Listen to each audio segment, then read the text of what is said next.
Final Stop Brasil, Chapter 37. Finally leaving Germany. My own bar in Fuengirola. During this week, I received a phone call of the lady from the enterprise founding company to announce they would send me marketing material by email.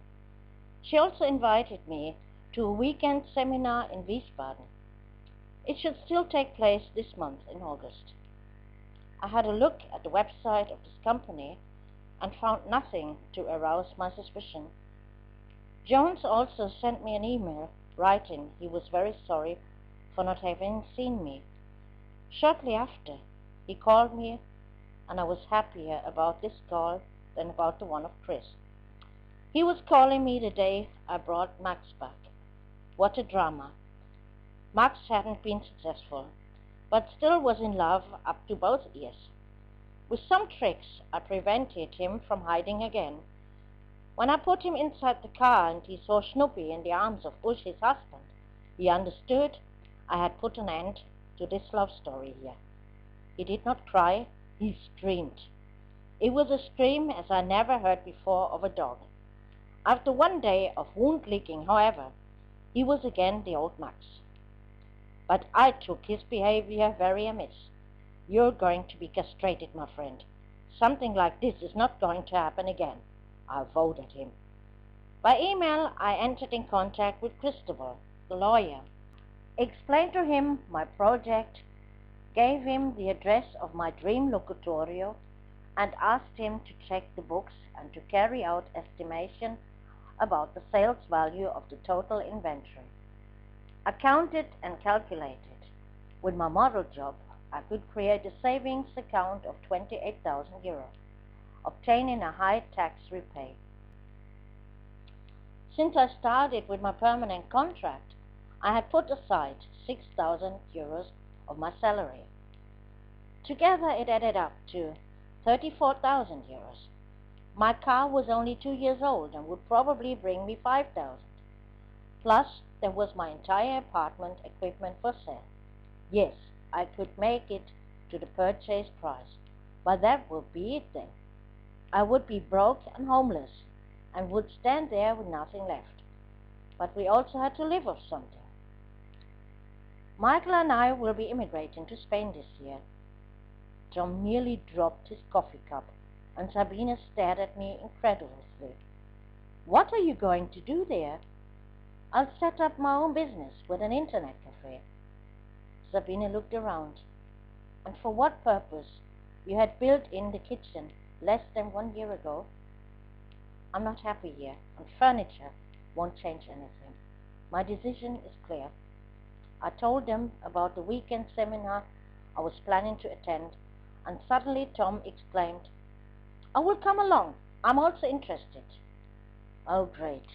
What more could happen to me than a weekend with Tom? How it was really going to be surpassed my worst ideas. Chris began to call me almost every other evening and let me know every time how happy he was if I would return to Spain. But about my plans, he didn't really show any interest. He listened when I told him about it, but said nothing of what he thought of it, nor gave me tips. In contrast to Jones, who was overflowing me with paternal advices. Before you conclude a contract with anyone, let me see the object before, etc. No question, Jones would have been the ideal man and partner for me. Between us existed the right chemistry. We could talk, we possessed the same interests, and for me, Jones' shoulder was to lean on, even if he was an absolute macho. Unfortunately, Jones was engaged to a Spanish girl. Even if Spain is a fairly liberal country, the families are quite conservative and religious. Nobody would dissolve a compromise like an engagement, just as easy as that. For fear of my own courage, I finally allowed myself into the relationship with Chris. A mistake, the biggest one in my life, which would destroy mine and Michael's life forever. At work, things were still haywire. During my holidays, once again, files had been left for me, but I worked them away quickly. Our chief secretary was desperate with the SAP program. I helped her to understand it better. "What would we just do without you?" she said gratefully. Lost in my thoughts, the statement slipped out of me. "Not for long anymore, I'm afraid." Helen was pretty much the only colleague quite okay. "What do you mean?" she asked in surprise. "I will go to Spain, but please keep it to yourself. In due time I will announce it officially." From the corporate services firm, I received the information about the cost of their entire service package. 5,000 euros. I couldn't see why at all. For what? Home and school I was able to search alone, and that no Spanish bank would give me a loan I had learned of Cristobal already, who tried hard for me but advised me already against my dream project. The price was far too high. The store wasn't worth it, but in brief he promised to report exact figures. For the trip to Wiesbaden I rented a fast car, but not any car. I rented a Honda Jeep, which wasn't only fast but equipped, also very comfortable. Tom, who already waited outside with a plastic bag for toothbrush and fresh underwear, got stark eyes when he saw the car. "You're going to let me drive it, okay?" "What are you dreaming about? It's rented in my name. If you have an accident with it, the insurance won't pay a cent." Eventually, Tom, who already smashed up one car of Sabine, we drove off very early in the morning to avoid the congestion and to achieve our destiny on the Saturday afternoon. It was raining so strong the windshield wipers barely managed to clean. The visibility was correspondingly poor. Such was my mood. I had originally planned to take the opportunity for passing at my parents' place, since it was on the way. Somehow, I wanted to say goodbye to them before I left Germany behind me. But with Tom in tow, I could hardly leave him inside the car. Just before Bremen, Tom started with his nagging about my driving style. I was for his taste much too slow, and I should rather let him drive. Ignoring him, I pushed a CD from Spain in the changer.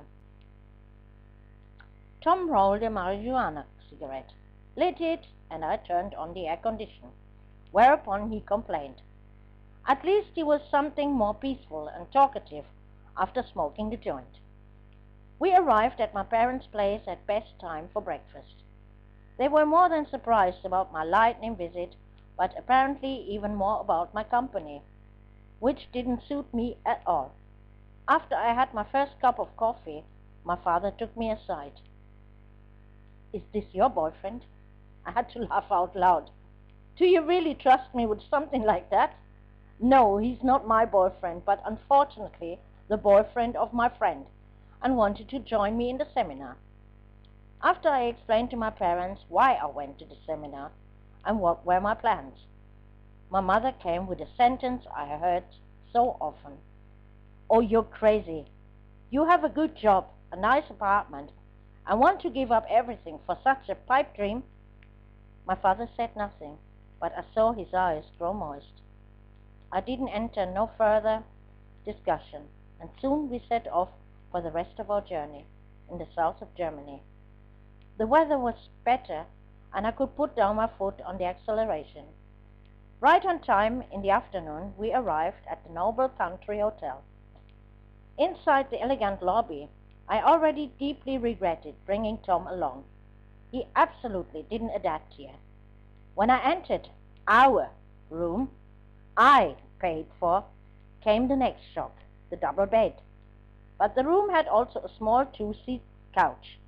"You sleep there," I stated with certainty, pointing to the couch. Tom reached into his plastic bag and fished out a sandwich he had prepared for the ride, and ate this while I took a shower and prepared me for dinner and the subsequent seminar. "Are you not coming down?" "I'm not spending unnecessary money. I'll follow later," was his comment. In fact, I learned at the seminar a little basic knowledge about Spanish records, tax forms, the two types of tax, rules and regulations. Important to know. But whether it was worth the money I spent for seminar, hotel room and rental car, I was not so sure. I noticed Tom took neither a shower before or after the seminar, nor did he spend a thought about brushing his teeth. How can Sabine stand him? I asked myself for the 18th time. Tom was an unbeatable genius when it came to building or fixing something. Sometimes he even came across intelligent or funny talk and ideas. Also cooking qualities where he owned. And probably other qualities I knew nothing about, but for me he simply didn't match with Sabine. It made me sad just how much my friend, who before was very similar to me, had changed much for this useless, long-term unemployed, hashish smoking, unkempt, hippie idiot whose life she had been financing in years. In the morning I was on the way to breakfast, dressed up nicely, according to the company here. But before I reached the restaurant, the young woman with whom I already had telephone contact called me to a small cocktail table in the lobby. Another seminar participant was sitting there already in conversation. I also sat down and we talked for a while when Tom suddenly appeared in front of us like a living nightmare. His long, unkempt hair tangling around his head, in torn-off t-shirt and shorts, asking loudly, "Rita, do you know where I put my ashes yesterday? I can't find it."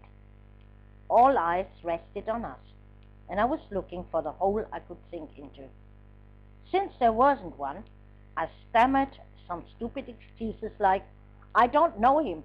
He just wanted to come to the seminar with me."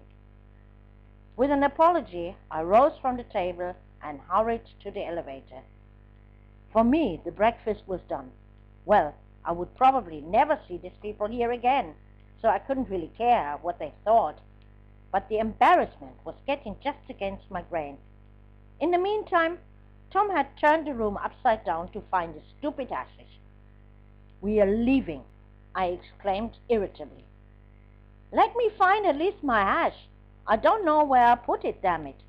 Tom was aware of absolutely no guilt, and I nearly burst with rage, especially as I had not taken my coffee. "For you, probably nothing at all is embarrassing, right? What was this show down there in front of all the people? What are you doing doesn't interest me."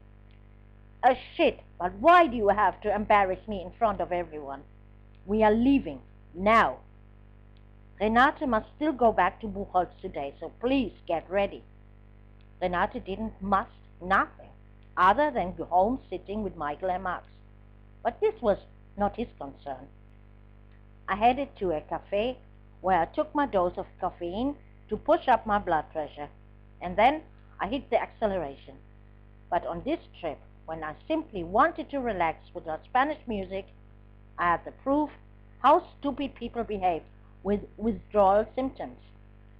Tom was such and permanent to argue with me, groused about the loud music, attacking me verbally and personally, my driving style and everything. Ultimately, he even started talking shit about Sabine. Here was the limit. What did this stupid bum think of himself? You really need to talk about others, eh? For years you're just lazing around and let Sabine finance your life. This is the appreciation for it. Or what? Do you realize what you've done with this lively woman who loved to dance and to travel? Sabine was an attractive woman and had watched herself carefully when I met her, and she was still with Paolo. If I do look at her now, it hurts me in my soul to see her overweight, stringy hair, and with rubber boots in the garden. She becomes always more similar to you. His conviction of himself brought me even more up, but he wouldn't stop talking continuously trash. I was already playing with the idea to leave him at the gas station. He seemed to read my mind, because when I actually stopped to refuel, he got out to fetch a coffee and said, "You can leave me here. I'll find me a truck driver who will take me back." When we reached the Lüneburger Heath, In the afternoon, he remembered he kept hashish in the garden house, and commanded, "I shall take him up the mountain." I stopped the car on the roadside and commanded also, "Get out. In this way, maybe you can talk to Sabine, but not to me." At home, I was still so angry that Renata and Michael looked at me scared when I rushed into the apartment, picked up the phone, and called Sabine to report to her about Tom. First of all, she listened at everything, then answered she would talk to Tom first. She wanted to hear his version and would then call me back. The result was, of course, Tom told her a completely different story, and I fell in a nasty dispute with Sabine. In the middle of August, school started again, but luckily the terrible time in the elementary school was over. How I already had expected, Michael received a very negative recommendation for secondary schools. This, however, was settled before the holidays, when I crushed it up on the last parents' reunion at the end of the school year and threw it in front of the teacher's feet. Luckily, I'm not forced by law to stick to this recommendation, and Michael will go to the comprehensive school I already registered him and where no racism exists. The comprehensive school I had chosen for Michael was attended by many pupils of other nations, from Africa, Iran, Turkey, Italy, Iraq, and many other countries. There was no difference, and Michael indeed felt comfortable there. What gave me headache, however, was that such multicultural school, of course, was not in the best area of Hamburg. On the contrary, the school was only one street away from the Herbertstrasse, exactly this closed-off street where the hookers sat in their shop windows waiting for suitors, directly at the Reeperbahn, where all kinds of kinky figures were wandering about. On the schoolyard were found regularly discarded syringes from heroin addicts. This, of course, brought great danger for the students, injure or even infect themselves with the AIDS virus. Outside the schoolyard, dealers were lurking the students, trying to put them on drugs. In other words, find new customers. Michael had to pass, inevitably, this filthy of piss-stinking streets towards the Reeperbahn to take the bus home. All this was reason enough for me to leave Germany as soon as possible. And how much I fought for it, and in which time frame I managed to make this wish a reality, surprised not only myself, but all who knew me or were about to know me yet. In early August, I had received a devastating result of Cristobal in respect of my dream, locutorio. The balances were all correct, but existent was a liability in the amount of 7,000 euro. I would have to take over as a buyer. All PCs were about 5 years old, virtually of no value, and not competing, not to mention the establishment, which was indeed pretty, as Cristobal conceded, but not new, and therefore also as good as worthless. The drinks and coffee vending machines were exclusively leased in the name of the current owner, would then be removed. The majority of the surrounding hotels were equipped with the internet for the guests. In short, there was nothing which justified the purchase price of 40,000 euro, especially since additionally was the monthly rent of 1,000 euro for the house, because this was not owned by the operator. The only thing worth of gold was the 24-hour license, estimated price by Cristobal 9,000 euro, but this the owner wasn't going to accept in any case. Towards Cristobal, he was ready to lower the price to 37,000. However, this was his last word. To my comment, he would thus stay put on the store without anyone buying it.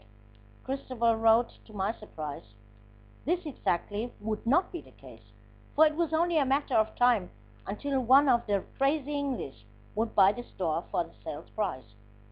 They have simply too much money and buy everything without asking. In this manner, they are the ones driving the prices so dramatically in The Hague that a normal person can hardly buy a house anymore. The English government had categorically refused the euro, and thus they were very well off to stay with their British pounds sterling. The English popularity lived in Spain like in the paradise. The pound possessed a level of 3 euros.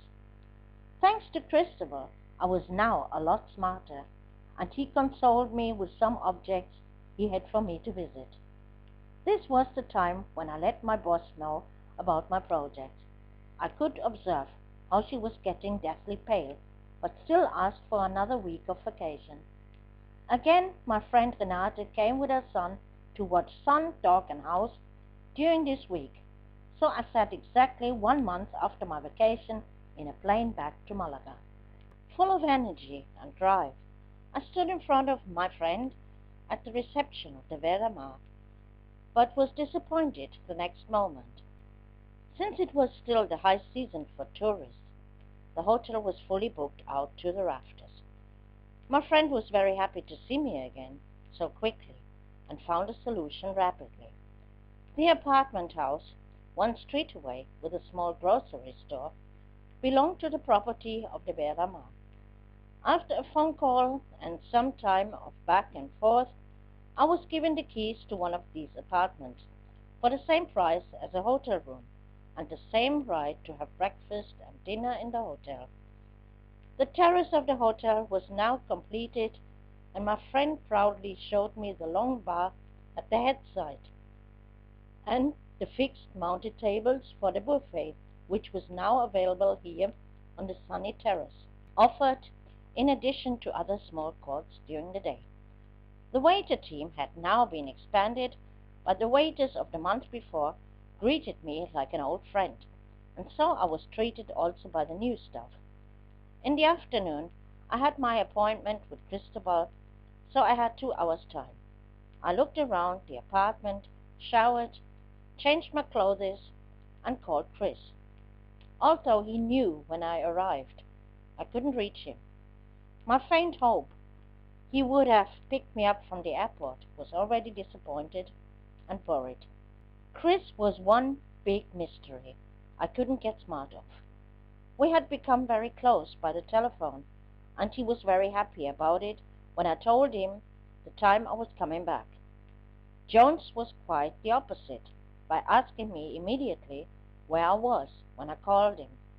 He regretted not having any time, unfortunately, on this very day, but promised to see me in the morning, pick me up from the hotel, and join me looking at some properties. At the reception, I ordered a rental car, waited with café con leche on the sun terrace. In my head, it worked at full speed. I had to find in only 1 week a cheap project, a home, and a school for Michael. Additionally, the paperwork I would have to deal with, and I had absolutely no idea where to start myself. The first challenge was to drive through Fuengirola looking for the address of Cristobal. Then to find a parking lot. I wished Rosie at my side, to shift the scooters out of the way. The heat was almost unbearable as I stood in the congestion of Fuengirola, my first taste of the life here. Cristobal was a remarkably handsome Spaniard in his 30s, just as likable as on the phone and in his emails. He spoke slowly and carefully and asked after every sentence if I understood him. I received a list of objects for inspection, offered for sale or rent, accompanied by a map of Fuengirola. Only looking at the list I started sweating. When I was back in the crowded street, a sudden desire overcame me to leave everything for another time, instead go off to the beach and jump into the sea. "You're not here for fun," I scolded myself. Found some of the addresses, but there was some fault everywhere. Too big, too small, a complete pizzeria not necessarily corresponded to my ideas. So I ended up at 9 o'clock in the evening on a road I already knew from our trip to the aqua park, and therefore knew I was back on track to the city. I wasn't only totally finished up, but also seriously worried. By the time I would have gone through the list of Cristobal, this week would be over. Out of the urgent need to sip a café con leche, I parked the car on the roadside, walked into a café, which was also a gambling hall and a restaurant. Some of the male guests were sitting at the bar, others standing in front of the slot machines here and there, a few sitting at tables eating their dinner. This looked so good, it reminded me I was also hungry. I sat down at the bar, ordered a café con leche, and started fiddling with my phone, trying to exchange the German chip for a Spanish one, as Jones had advised me, for the sake of saving money. Unfortunately, I didn't understand a word of the instruction on the card, and the information by phone helped me not much. Finally, I asked the friendly, smiling service girl for help. We came quickly to conversation, and Marina introduced me to Paco, who also sat at the bar, a young Moroccan speaking perfect English, which I was glad for at this moment. Paco was a very nice person. Somehow he reminded me a lot of Amir. I told him about my plan, and that I only had a week's time for everything. Paco listened attentively and interested, then turned to Marina. Actually, Juan should come here today, no? Which Marina confirmed. Yes, Juan and Pepe. What Juan and Pepe had to do with me and my problem I didn't know until then, but took it like that, just like the Coca-Cola Light Paco offered me. As the owner of the bar entered and Marina introduced me, I finally asked what food they had to offer. Marina pointed to the handwritten blackboard. What is pollo and what porco? I asked. Marina's boss posed himself in front of me, flapping his arms and growled like a cock. Next, he grunted like a pig. All roared with laughter about this different kind of international understanding, and from the moment everyone knew the Alemana Rita in the Azar de las Flores. Paco waved Juan immediately to us as he walked into the bar. Juan, a 50-year-old friendly Spaniard, white-haired and some missing teeth, but this seemed normal with many Spaniards, whether rich or poor. I observed this immediately. He was fascinated by the Alemana Pequeña, Rita, with the blue eyes. Since Paco was talking very fast with Juan, I didn't understand everything, but soon he translated to me. Juan would be talking with the daughter of his brother because he was sure his brother had an apartment to offer. Juan's own apartments were all occupied, unfortunately. But how many houses and apartments do they have? I asked Paco, somewhat in astonishment. Paco laughed and enlightened me. Plenty. Juan owns the entire neighborhood, including this bar and the apartments above it. I live upstairs above the bar and pay rent to Juan. Juan spent the next round while I was eating my pollo with fries. Shortly before midnight, I got to know Pepe, a man in Juan's age. Pepe listened to all the report and confirmed the apartment was still available. The next round was paid by Pepe. We toasted, and I knew I already had found new friends here. We agreed to visit the apartment for the next day before I said goodbye in the typical Spanish way, with a kiss on the cheek, not without giving Juan an extra kiss on the other cheek for taking over the bill for my dinner. Tired but happy, I finally drove back to the apartment. I had already finished breakfast and sat now with my café con leche on the sun terrace when John arrived. He saw me, stopped for a moment, smiled and greeted me with a kiss on the cheek, sat down beside me, ordered also a coffee. You look nice, Rita. Let us set off soon. I have taken my time off throughout the day for you. We have to make use of the advantage.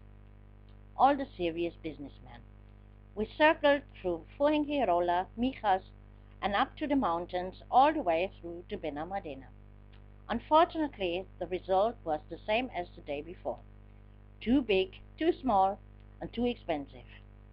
If I liked the place, Jones discovered some fault, or vice versa. Finally, we stopped near my dream locutorio. Hand in hand, like natural, we strolled in direction of the store. The owner was very pleased to see me. I noticed that Jones was impressed by the tasteful decoration of the store. At the same time, he noticed the old PCs. You have to consider replacing 20 PCs. These old things are good for nothing. Even if I would get you the PCs, it will be too expensive, as he would come to an amount of at least 15,000 euro.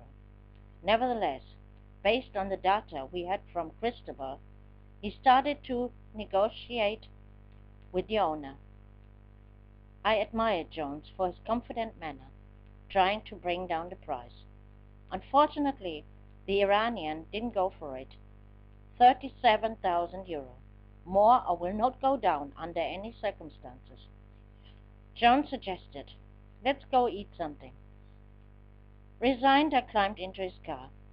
This was already the second day without any success. Jones made a control call in one of his shops, but no one attended. He tried again, without success. I could see how his neck swelled. The third time somebody did answer, and at once he accosted into the phone. If I take time off, doesn't mean you people can do what you want. Why is no one answering the phone? Are you celebrating a party or what? I had to laugh out, and Jones looked at me as if I was coming from space. What's the matter? What's so funny here? Nothing. It has just crossed my mind to ask you for a job, if I don't have another solution. But you as a boss, no thanks. When we settled again in our China restaurant, Jones responded on what I had said before. I'm paying the staff 500 euro per month. I don't think you and your son can survive with it. These are the normal wages, but I doubt you want it. Don't worry, we will find something suitable for you. Naturally, Jones accompanied me to the apartment. We slept together, and he stayed with me the night, held me tight in his arms, my teddy bear. After breakfast, I left the car and scoured the addresses in the neighborhood by foot. I decided myself to look for a store in the Spanish quarters and not to look at the beach, where it was much too expensive, rents up to 3,000 euro. Besides, the competition was far too large in the tourist areas. Finally, I was intelligent and could use my intelligence with the Spanish. Not far from the Azar de las Flores, towards the center, I turned down a side street, a typical Spanish neighborhood with many nice apartment houses. A bakery on the street, a gift shop with houseware articles. Next to it, I found what I was looking for. The little cottage, standing alone, initially looked unimpressive, up to ugly, painted in a terrible light blue. Windows and doors were equipped with simple glass, without any security grills. Through the dirty window, I could spot only a pretty bar, and behind it shelves for bottles available. Even an oven or a microwave oven was set into the wall. At the door was a sign for rent. I immediately called the number provided, explained to the man who had attended the call I was interested in the store and would like to see the inside. The man said something about 300 euro. I believed to have misunderstood him and asked again whether this was all the rent or if something would be added. This was a favorable and predictable monthly rent. The man put me off until the siesta, for he could not get away from his shop. I took the opportunity to call Jones. Of course, he wasn't available now. I needed him urgently. I was more successful calling Cristobal and shouted excitedly into the phone, I found it! No, it's not one of those on the list. I have found this one myself, I announced proudly. Although it was the reverse case with Cristobal, and he really wanted to use his well-deserved siesta, he promised to come to the specified address by 2 o'clock. I also called Paco and was lucky to catch him on his day off. He would also be there at 2 o'clock. Now it was serious, and I didn't want any linguistic misunderstandings.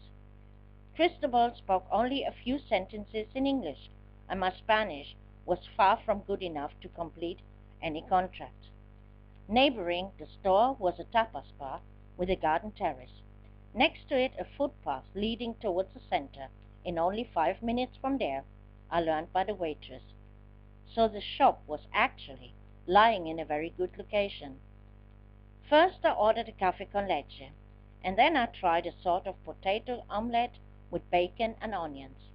Tortilla, as I was told, with a dollop of mayonnaise and lots of olives, for a price of €3, which appeared to me very cheap. I began to close friendship with Spanish food.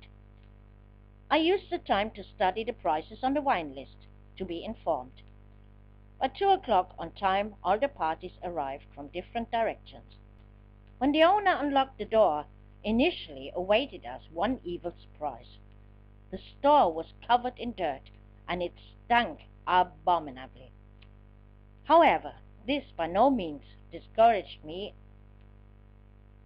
and I looked steadfastly at the bar area. There was plenty of space to place a bar cooling system. The sink was quite old, and I found besides sink, counters, and oven in the wall, there was absolute nothing. The oven was sticky with dirt and burnt oil. Who was raised here like this? I asked, when I discovered, instead of sockets in the walls, ripped out cables. The previous tenant had disappeared just like that, informed us the owner. How is the situation with TV antenna and a phone?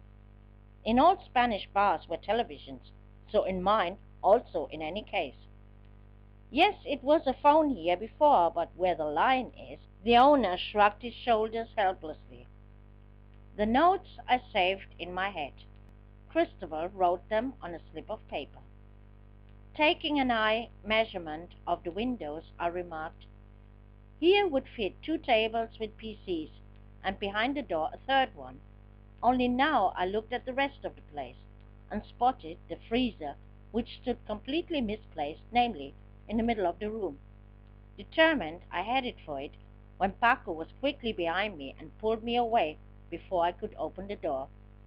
Questioning, I looked at Paco, who now opened the door himself to immediately close it again. Cucarachas, and the thing was full of it. This sight he wanted to spare me. Little irritated, I looked around further. The freezer goes out of here, along with the cucarachas, and it will be space for 5 tables with chairs, I decided. At the head wall was the toilet. Only one? I asked, horrified. But I remembered I found this in several bars and restaurants. Finally, the owner took us around the house to the storage. Previously, there was a small terrace. You can set up tables and chairs out here, but it is difficult to get a license for it. If the inspectorate is coming here, you just play stupid and say you didn't know about the extra license. Then they will come back someday and give you a warning. It may take years until you get a multa, Cristobal explained. The storage was so large that one could almost conjure an apartment out of it. This represented not my plans. Ultimately, I needed the storage area. Cristobal took me aside. Here is a lot to do, so I hope it is very clear to you to make of it what you imagine, and it will cost some euros. On the other hand, you don't pay the purchase price, and the rent is quite cheap. Frankly, I think this store is right to make a start. You can always enlarge later. While Cristobal now spoke with the owner, I turned to Paco. It's going to be quite difficult. Except of the bar, everything must be replaced and painted from inside and outside. The color is ugly. Paco offered me the garbage disposal, the painting inside and outside, and the cleaning I could do with my friends. At least it will be ready when you come back from Germany. You just need to set up the store, and there I can help you too. You would do all this for me? What else are friends for? Paco remarked, smiling. In gratitude, I fell around his neck. It was incredible. I knew Paco just 2 days, and he already proved what good friends he was. Cristobal joined us, and when I told him about Paco's proposal, he was enthusiastic about the idea. That means you've decided. I have. Vale. I'll take care of telephone, electricity, and of course, the license. I will try to get a 24-hour license. The lease contract I will have done before you leave. Everything else lasts longer, and I need passport copies of you. The installations, unfortunately, have to wait until you come back because you need to sign for yourself. The owner was pleased and conceded I had total freedom to do with the house whatever I wanted. He never even asked for a deposit. I am glad someone takes over the house, and your idea is very good. Friendly, he patted Cristobal on the shoulder. It's good you are helping this young woman. With a glance at me and Paco, Cristobal answered, laughing, This woman doesn't need help. She knows exactly what she wants. Excited, I told my friends in the hotel I had found my place. They were honestly happy for me. Tonight I'll have a look at an apartment. If that also goes smooth, then I will spend around here. Back in the hotel apartment, I changed the chip card to call home. When the German card was activated, I noticed several missed calls, 3 from Chris. Without a second thought, I called him, and Chris rumbled off right away he was trying to call me since 2 days. I thundered back at him that I had also tried in vain to call him. His bad mood was getting on my nerves, and so I offered him we could meet whenever he was in a better mood. Gave him the Spanish number and the address where he could find me, and hung up. Most annoyed at me that Chris didn't respond in any way when I told him I found a store. What was this? Love? Certainly not. I was drawn to Chris equally, how he repelled me. Shit! And for this stupid call, I would now have to pay even double, because the call would be via Germany and back again to Spain. At home, everything was fine, no problems, and Michael was happy about my news. See you soon. Be nice and listen to what Renate tells you, okay? Love you very much. I love you too. Ciao. In haste, I swapped the chip card and called Jones, who attended this time. I've got a bar. What do you have? Have you signed anything yet?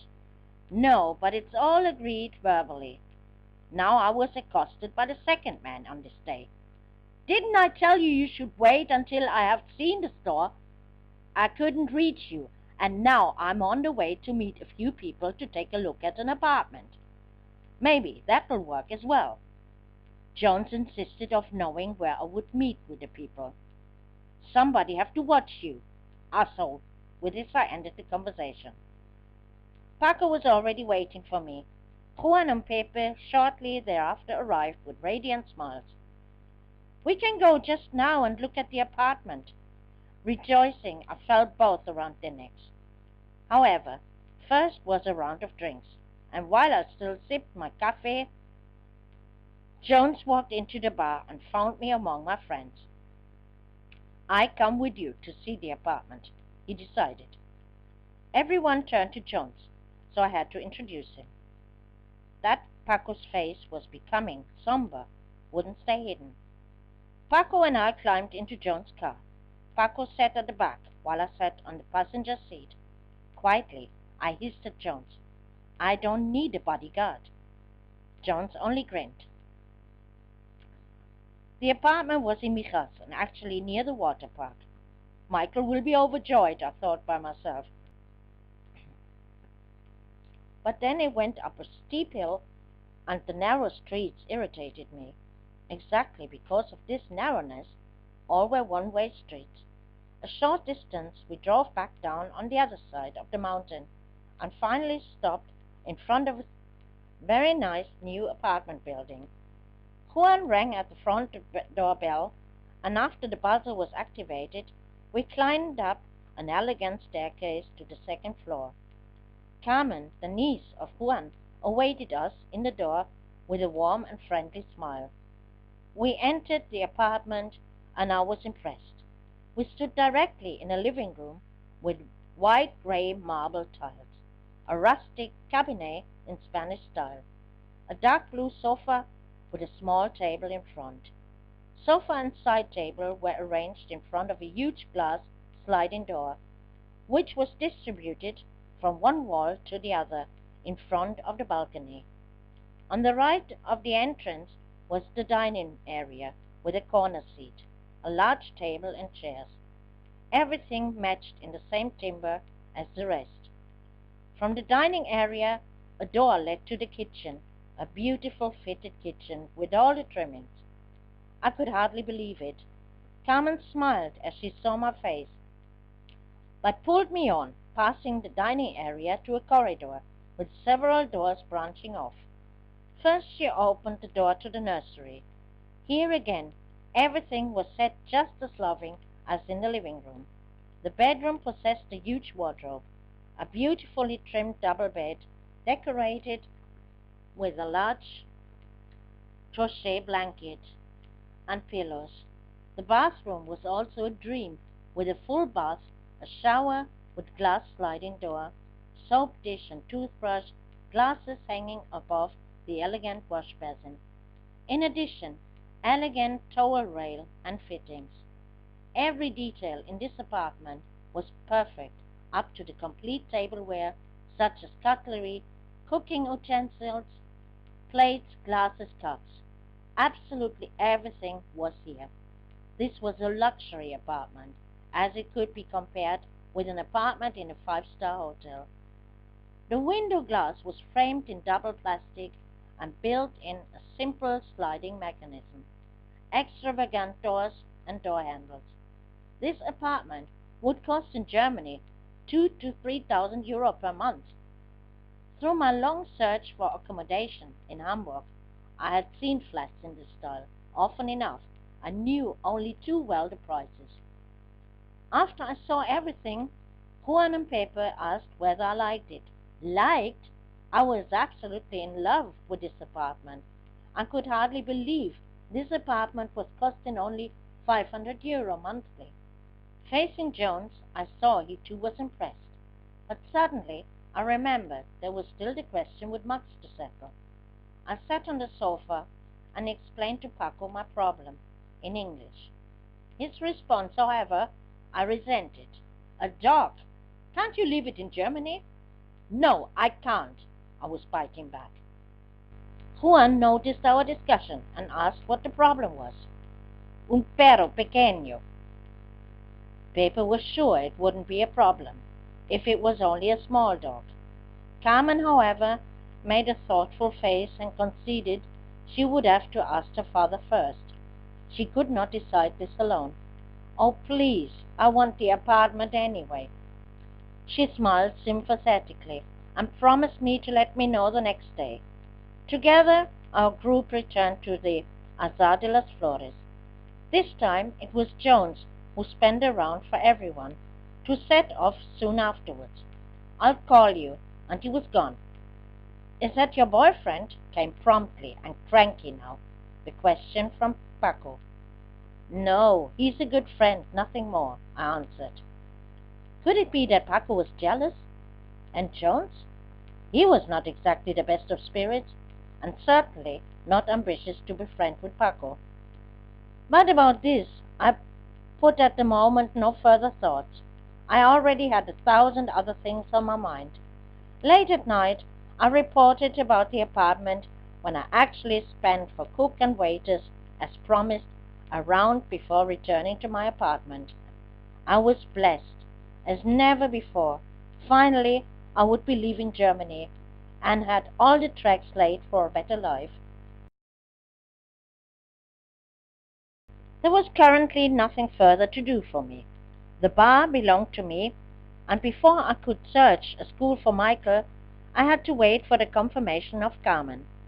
So I allowed myself a hearty long breakfast on the sun terrace, where I really did feel at home. especially with his staff not looking at me as holiday guest, but as an equal.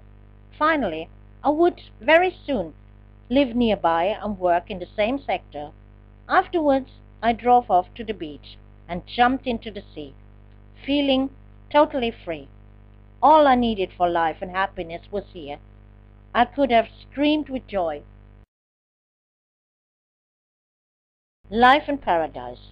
I was surprised about what had happened in the last days and the wonderful friends I had found here.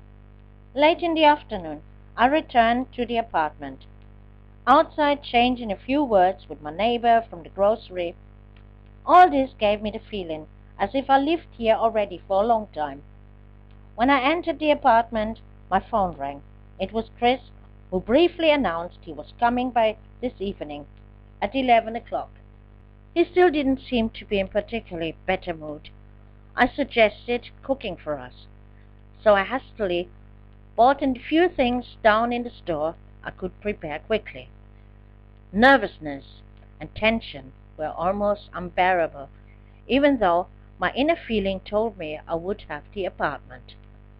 In the Azar de las Flores, where no one yet of my friends, except Marina and her boss, excited, I told those two about my bar and the apartment.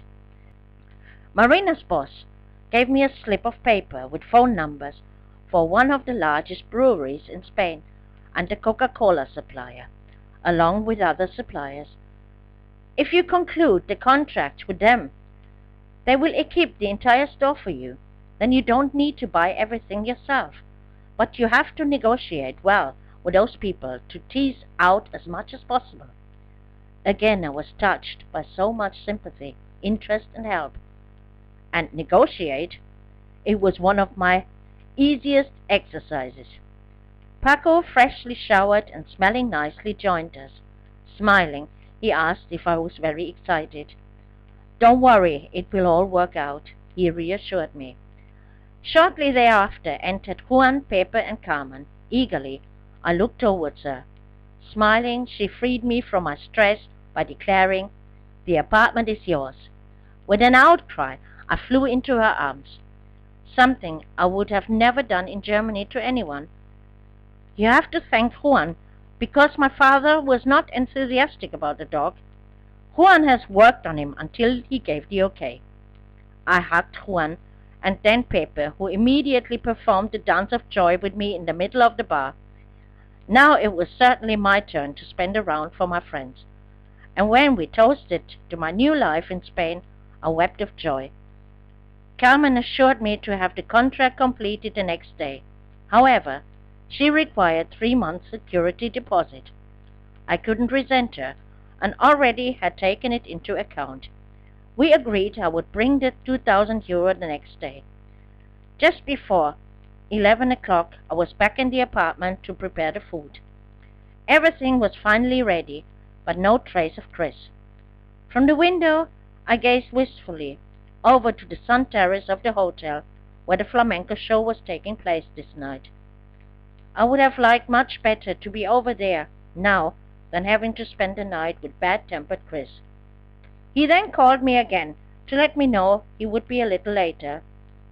By 1 o'clock, he finally appeared with a long face. He greeted me with a volatile kiss on the mouth. I actually had imagined our reunion after 1 month a bit different. "Give me a beer," he ordered. All my joy about the bar, about my apartment, about our reunion was gone, and my mood at point zero. "I have no beer, only Coca-Cola Light." "What do you mean you have no beer? But you knew I was coming. I didn't buy beer. Do I not offer you a drink when you come to my house?" I should have sent him out, but I didn't. Instead, I took the keys, my purse, and gave brief information I would return soon.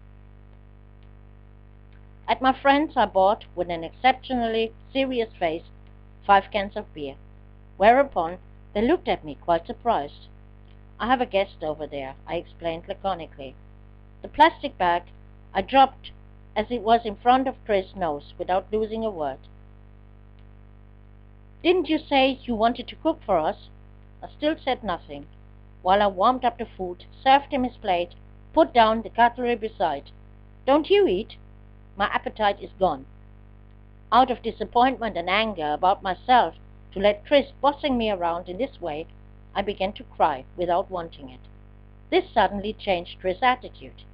He even apologized for his silly behavior and explained he had problems with his business but didn't mean to hurt me. This night he showed me he could be quite different, sensitively and tenderly. My anger was gone, and I told him excited about my success. "You must see the apartment." "Yes, we still have a few more days left before you're going back. You can still show me the apartment." Then, by the ringing of my cell phone, I woke up. It was Jones. Fast as a flash, I got up and went into the living room of the apartment. "Hi, Rita. I'm in Fuengirola, in the bar where we met the last time. Come here so I can have a look at the bar." I knew Jones well enough by now to know he wouldn't accept the no. To avoid any unnecessary discussion, I spoke softly, "Give me half hour," and hung up.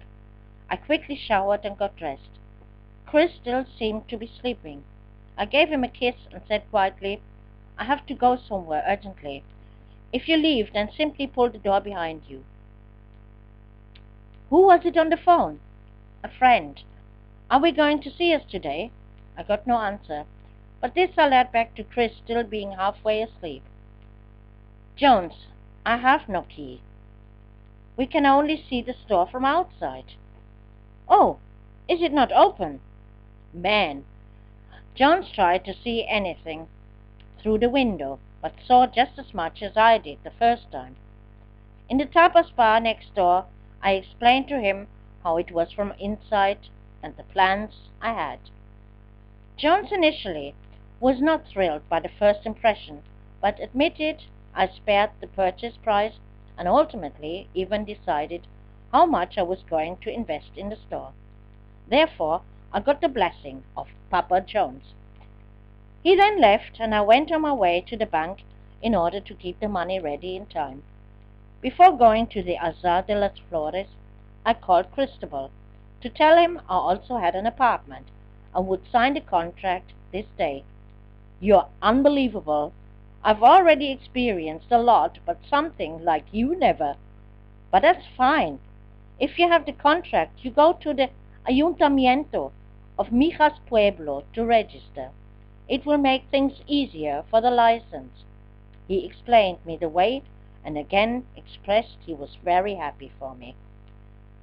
Carmen brought the contract in duplicate. Since Paco wasn't back yet from work, I fought myself through the contract in Spanish. 3 months' notice and pets prohibited. I looked questioningly at Carmen, who reassured me this was a basic paragraph, but I had their word I could bring my dog. After I signed it, I received a copy of the keys. A new gas cylinder was also prepared. Gas cylinder? This confused me. When Paco arrived, we decided to go back to the apartment again. Carmen explained to me how I had to connect the gas cylinder, and I got a very queasy feeling. In all of Germany, nobody used gas cylinders, and for me, gas was an explosive matter. Paco understood my helpless face. "Everybody uses it here. Paradise with a beauty fault. One cannot have everything, but after all, I had Paco to change those things. I vowed not to touch them myself." My joy was simply too great for me to worry about it, and I was excited like a little kid at Christmas, running from one room to another. I shot a lot of photos of the apartment and my friends. As it was still daylight, I could see the street from the balcony. It was a rather unemotional new development area between streets with old buildings. The opposite house appeared very close, separated only by the narrow street, which seemed a little depressing, but therefore I could see down at the bottom on the left even a little bit of the sea. "And? Are you moving in today?" Paco asked. Only then I realized this was my apartment. and not only to look at. There was no more reason for me to stay another night in the hotel apartment. The same evening, I packed my suitcase, went across to the hotel, and paid my bill. I proudly explained to my friend at the reception, I now live in my own home. At the Mercado, I bought a few necessary things for the remaining days and raced back to Mijas. Once there, I wondered whether it was even worthwhile to unpack my suitcase for the 2 days, but then laughed. Determined, I unpacked my bag, hung up my clothes in the huge closet, put the remaining items such as t-shirts and underwear in the drawers to leave them here. The suitcase I stored also in the closet. Why should I fly back with an empty suitcase? Finally, I was living here now. After my first breakfast with deep frozen rolls I baked in the oven and coffee, I rang the doorbell of my new neighbors, introduced myself to the nice Spanish woman who invited me in at once. Thanking her, I declined with the explanation I was in a hurry, but really just wanted to know where the next school was. Friendly, she explained to me there were two in the vicinity. One was directly below at the foot of the mountain, and the second next to the aqua park. However, schools were still closed and wouldn't be open again until September, when the summer holidays ended. But it could be possible someone was there to accept applications for new students, she advised me. At the very first school I was lucky and met the secretary, whom I gave Michael's dates. She pointed out to me that this was the primary school, and Michael would have to go with his 10 years of age to the other school. This, however, I didn't really want, because Michael wasn't speaking a word of Spanish yet. She assured me to take this into account without promising anything. Afterwards, my odyssey began through the steep Andalusian mountains. Climbing up with the car, those narrow mountains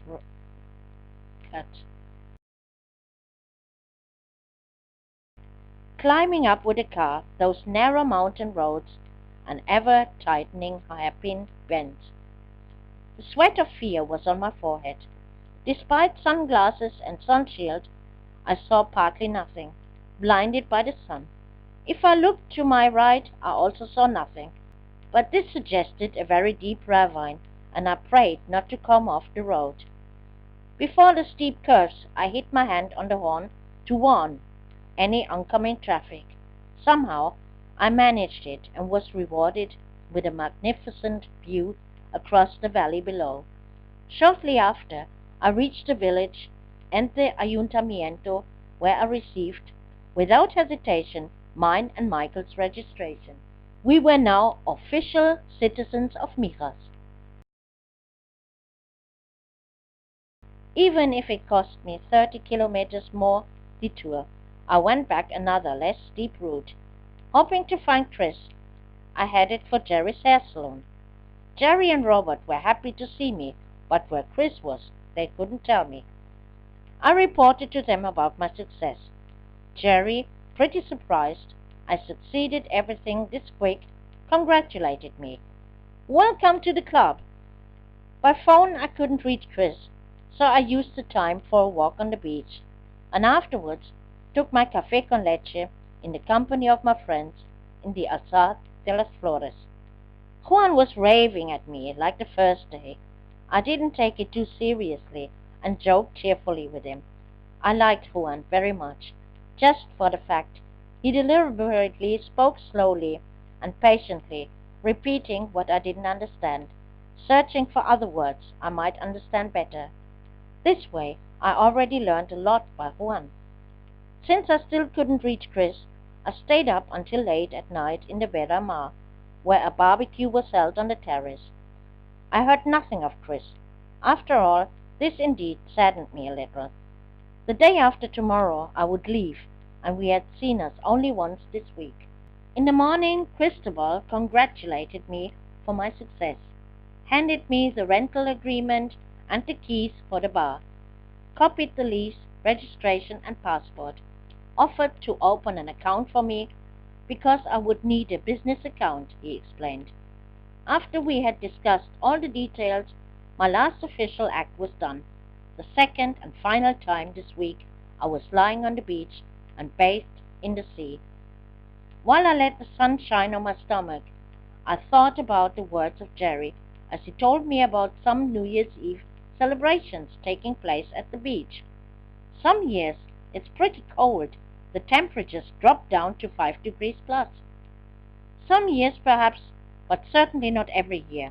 I simply couldn't imagine it when I looked up to the bright blue sky. Bad mistake.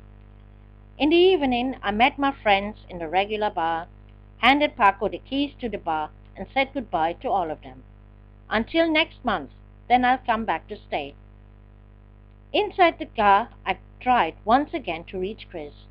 It was my last night, and I wanted to see him, at least tonight. However, I was shocked of what he said when I actually got him on the phone. "Do you really believe I'd come again to see you, so you can just leave me alone in the apartment, wandering off with some other guy? Forget it, and forget me." He wouldn't hear no explanation, talked only about him and not having time for such games. Again, he had managed it. I was sitting alone in my new beautiful home and wept. At the same time, I wondered what was wrong with me. I didn't even love Chris. I couldn't, because in my heart was still Sidhu. Chris possessed nothing others didn't have, and yet he possessed something which attracted me, like magic. I looked around the apartment. There was no television, no radio. I hadn't even thought of something to read for distracting me. But there was a distraction. I pressed the stored number of Jones, who immediately answered with the words, "I already thought you'd leave without saying goodbye to me." "Jones, I feel so lonely here. Can you come to me?" "Sure, baby, but not now. First I have to see if my brother will close off the store, so it can take a while." "Have you eaten anything?" "No?" "Okay, I'll bring something. Until then." What a pity. The best men were unfortunately already taken. I washed my face because I didn't want Jones to see I had been crying, refreshed my makeup, and put on a cute dress I had bought in Torremolinos. My gaze fell on the short black and transparent negligee I originally had bought specially for Chris. "Well, then you do just as well for Jones." I spoke in direction of the negligee. Jones arrived at 1 a.m. in my apartment, looked around, and noticed favorably, "Nice house." He pulled me into his arms and gave me a long and affectionate kiss. Then he brought out the food. Turkish kebab meat, delicious, seasoned, with salad and pita bread, just how I loved it. I set the table, took a bottle of wine from the fridge, lit a candle, and so we ate with our hands. It turned out a very romantic night, and farewell dinner with double meaning. We talked, drank wine until I got up with the words, "Be right back again." In the bedroom, I quickly pulled off the dress and just covered my lingerie with a negligee. I looked into the mirror and was satisfied of what I saw. Since last year, I had gained back weight a little, but I was not fat. My figure was okay. My hair was already back shoulder length and brown. My face was still girlish and young. "Jones, let's go to bed." Jones just stared at me silently and passively. This giant teddy bear let me push him into the bedroom, where I took off his gloves. When our passion subsided, he took me tenderly in his arms and said softly, "Let us sleep, baby. We don't have too much time." After an affectionate kiss, we fell asleep. 2 hours later, I had to get up already to be at the airport on time. Jones opened his eyes when I came out of the bathroom. I kissed him and asked, "Do you still want to sleep? Just pull the door behind you when you leave." Funny, those words seemed familiar. "No, I'm getting up and come with you. You still have to fill up the car, right? It is dangerous to be alone on the road at this time." At the station, he took me one last time in his arms, kissed me and said, "When you come back, It's better if I will keep away from you. But if you need help, I'm always there for you. You can call me any time. Amigos? Amigos. Ciao. On the flight back, I felt this time not as terrible as usual. I thought about my success and also about Jones. He was seriously in love with me, but would eventually marry his Spanish fiancée. It was okay how it was. He was honest, and it was an honest separation, at least not a painful one. During the following weeks, I overturned myself to get everything organized. First, I gave notice to my employee and asked my boss to discharge me earlier from the contract. It wasn't easy to convince them, but since my bosses appreciated me much, they finally agreed under the condition I trained a woman taking my place intensely for the last 4 weeks. The denunciation of my apartment was more complicated.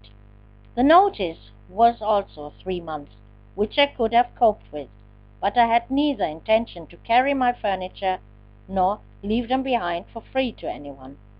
Additionally, a very sensitive issue was to be cleared. When I bought the fitted kitchen, I had to sign for it to put everything back in the original state should I move out. This meant I urgently needed to find a new tenant, and best someone buying all my furniture, including the kitchen. To make matters worse, the apartment was only for socially disadvantaged tenants. The time I moved in, I was officially single with 2 children. Those socially disadvantaged successors would certainly be pleased about the complete equipment, but for sure not having a cent to pay me. In fact, I found someone, a Turkish man, who possessed his own cafe but no permit for socially disadvantaged tenants. The man was, however, willing to pay me €5,000 for the entire equipment. With my lawyer, I searched information if a subtenant I took in somehow had at some point the right to take over an apartment. Both of us played poker quite high. The man wanted the apartment at any price, because at the foreign department he only succeeded permission to bring his wife and 2 children from Turkey, if he could prove the appropriate size of an apartment big enough for a family of 4. However, no one gave him an apartment this size because his family was not in Germany yet. Nerve-wracking conversations with the housing association followed, and my time ran out. Finally, it was accepted that he would be able to live in the apartment as my official subtenant. Because for this I possessed an official permission. In other words, the apartment would officially continue in my name. Legitimately, the man was worried, however, I would cancel at some point the apartment, and he then would own my furniture, but be left without housing. The Bobau demanded a prolongation of the contract every 6 months, because they knew I was out of the country and far away. So I was condemned coming back to Germany every 6 months until the man could eventually take over the apartment. The foreign department was satisfied with an explanation, so he was already helped. After this, I was smarter and cancelled nothing anymore, neither did I report I was often away. My credit would be covered by the maintenance payments I received of the youth welfare for Michael, something my lawyer had gained from me since Michael's father paid nothing. The withdrawals by the youth welfare for Kathy would now be ended, as I summarily closed the account and opened another one without anyone having access. Should they come and look for me in Spain or contact for a change Kathy's producer, in addition of running around for the matter with the apartment, I tried to sell my car, which also turned out to be not necessarily easy. I advertised it in newspapers, put it on the internet, and Jones bugged me. Drive the car and bring it over to Spain. Either you use it yourself here, because you will need a car, or I'll buy it of you for a good price.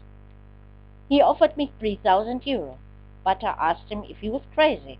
I was still fixed on a sales price of $5,000. Finally, the car was as good as new. only a few miles on the clock.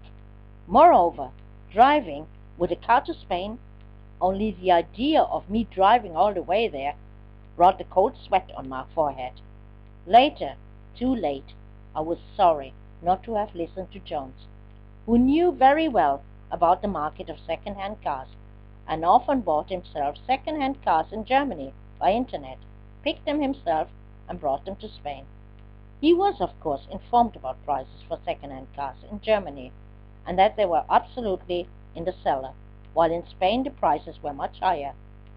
Kadria and Ahmed witnessed close by how I was flying from one end to the other to get everything in short time under one hat.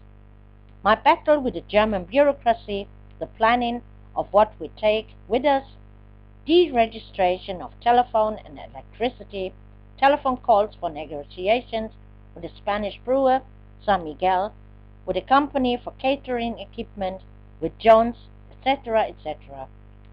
If I had 10 minutes to spare for a coffee in Kadria's house, she still found me with my handy glued to my ear. But this wasn't all yet. With Michael, I was hell-bent on teaching him Spanish, with PC software, with books and a card game. Saidu, who still couldn't let go, called me and invited me for a coffee. This time I agreed, in contrast to previous invitations. It would be the last time, and the opportunity for a farewell. Saidu was consternated when I told him I would leave Germany forever. What did you think, Saidu? I'm waiting for the rest of my life? Until you get yours under control? My decision is made, and for me there is no more reason to live in this country.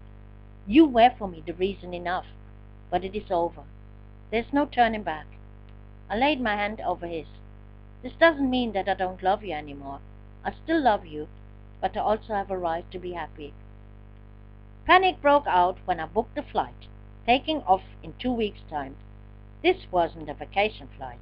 I had to figure out exactly how much weight we were allowed to take with us, not to pay myself stupid and dim-witted. 60 kilograms were allowed free for me and Michael, together. A joke when I looked around in my apartment.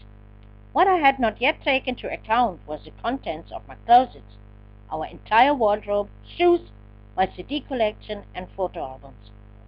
To put an ad in the newspaper for dissolving a complete household, it was much too late. But of course, I was not lacking of creativity, and I had an idea when I saw the flying dealers at the alternate train station, offering their second-hand goods. I questioned an older woman if this was allowed by the police. Of course not. What was allowed in Germany? You had to have a business license, and a license for a stand, even though the people didn't even possess a stand, but just old blankets on the footpath. Concession cost €300. Of course, these people didn't have it for disposition. If they had the money, these poor people wouldn't need to sell their last belongings to survive.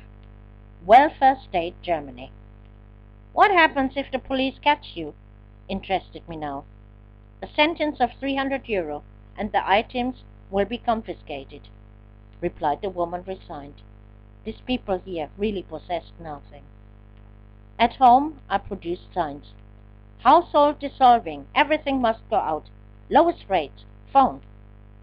Then Kathy stood at my door, with whom I didn't have no more contact up to this day. She had come to reconcile with me, but this was only, as I realized quickly, because Mark was once again somewhere but not at home. For this reason, it yet again occurred to her that I indeed still existed, pretty late. "What are you doing?" she asked. I could hear by her voice her premonition. When I confirmed her premonition was correct and my days were counted in this country, she reacted in horror. "You can't do that." "But you can see that I can."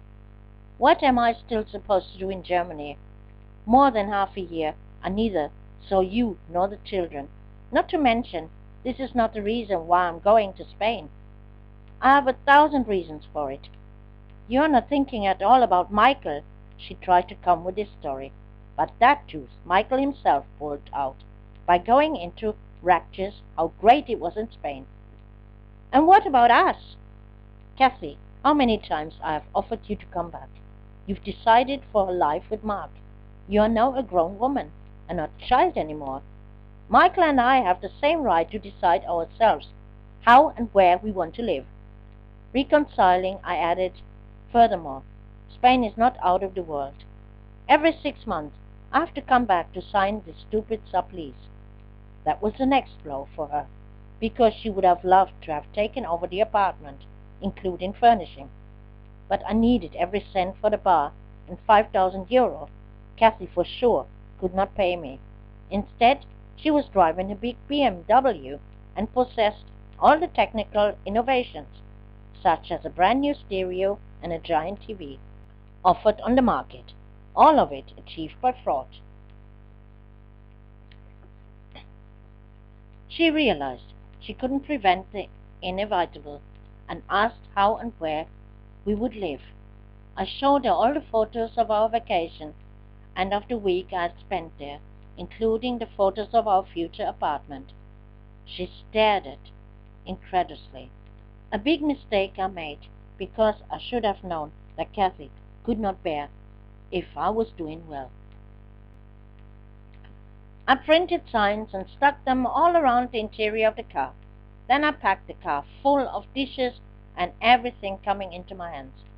Clothing, books, toys, etc. I took Michael with me as lookout, parked my car in the middle of the pedestrian zone in Altona, turned my music on to attract attention, and promptly started the sale. I had inculcated Michael to keep watching out over the access road to the corner and to warn me if the police would advance. Then I would just jump into the car and accelerate. Even in case the police would have caught me, they could have sued me, at best only for parking in the pedestrian area, because things I sold from out of my car was entirely private. Neither was I selling illegal things, nor did I take a place like the other dealers in the pedestrian area. And I indeed sold everything completely. Our whole winter wardrobe, decorative items, wine and champagne glasses, pots, plates, cups, shoes.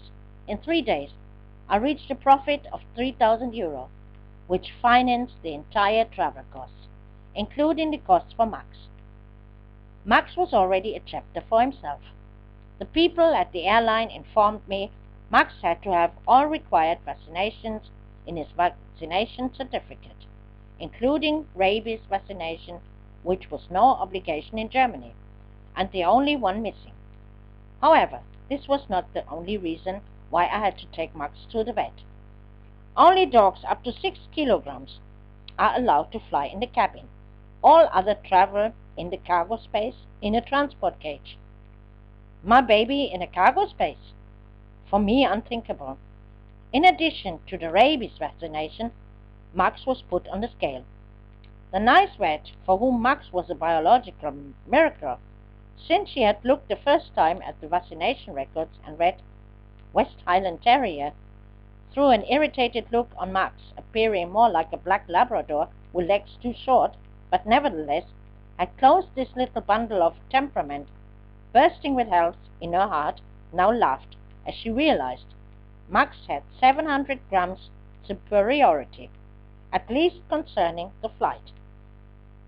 There are only two alternatives, crash diet or cargo space, she smiled. Max underwent inevitably the first alternative. In addition to my packing, I now also had to keep an eye on Michael, who felt so sorry for Max. He constantly slipped him something secretly. Damn it, Michael! Do you want Max to be transported in a box between suitcases, boxes, and God knows what more in the hold of the plane? No? Then stop giving him to eat. He gets enough not to starve. I fumed.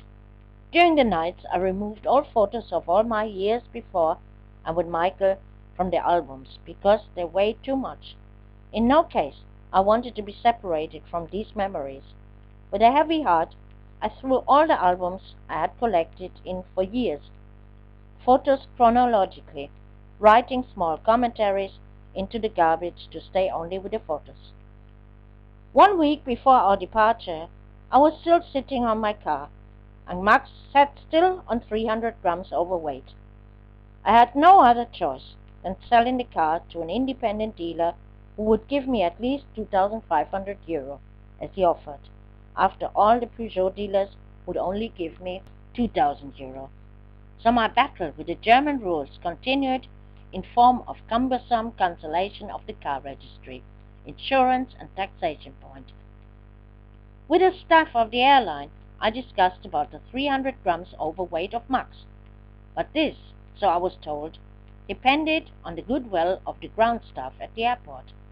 If I was lucky, they would turn a blind eye and let him into the cabin. And if I have bad luck, then your dog will stay at the airport. What? Then your dog will not be allowed to fly with you. Therefore, I urgently advise you to buy a transport basket. This way you are on the safe side. Please remember you only have 2 days to advise us. I advised immediately and rushed off to buy a transport box, with pillow and all. However, Max didn't want to know anything neither of basket nor pillow. He refused but to climb into this open half of the basket with a pretty floral pillar. Michael and I tried with combined efforts to get Max into the basket, crawled after him into the deepest corners when he was running and hiding.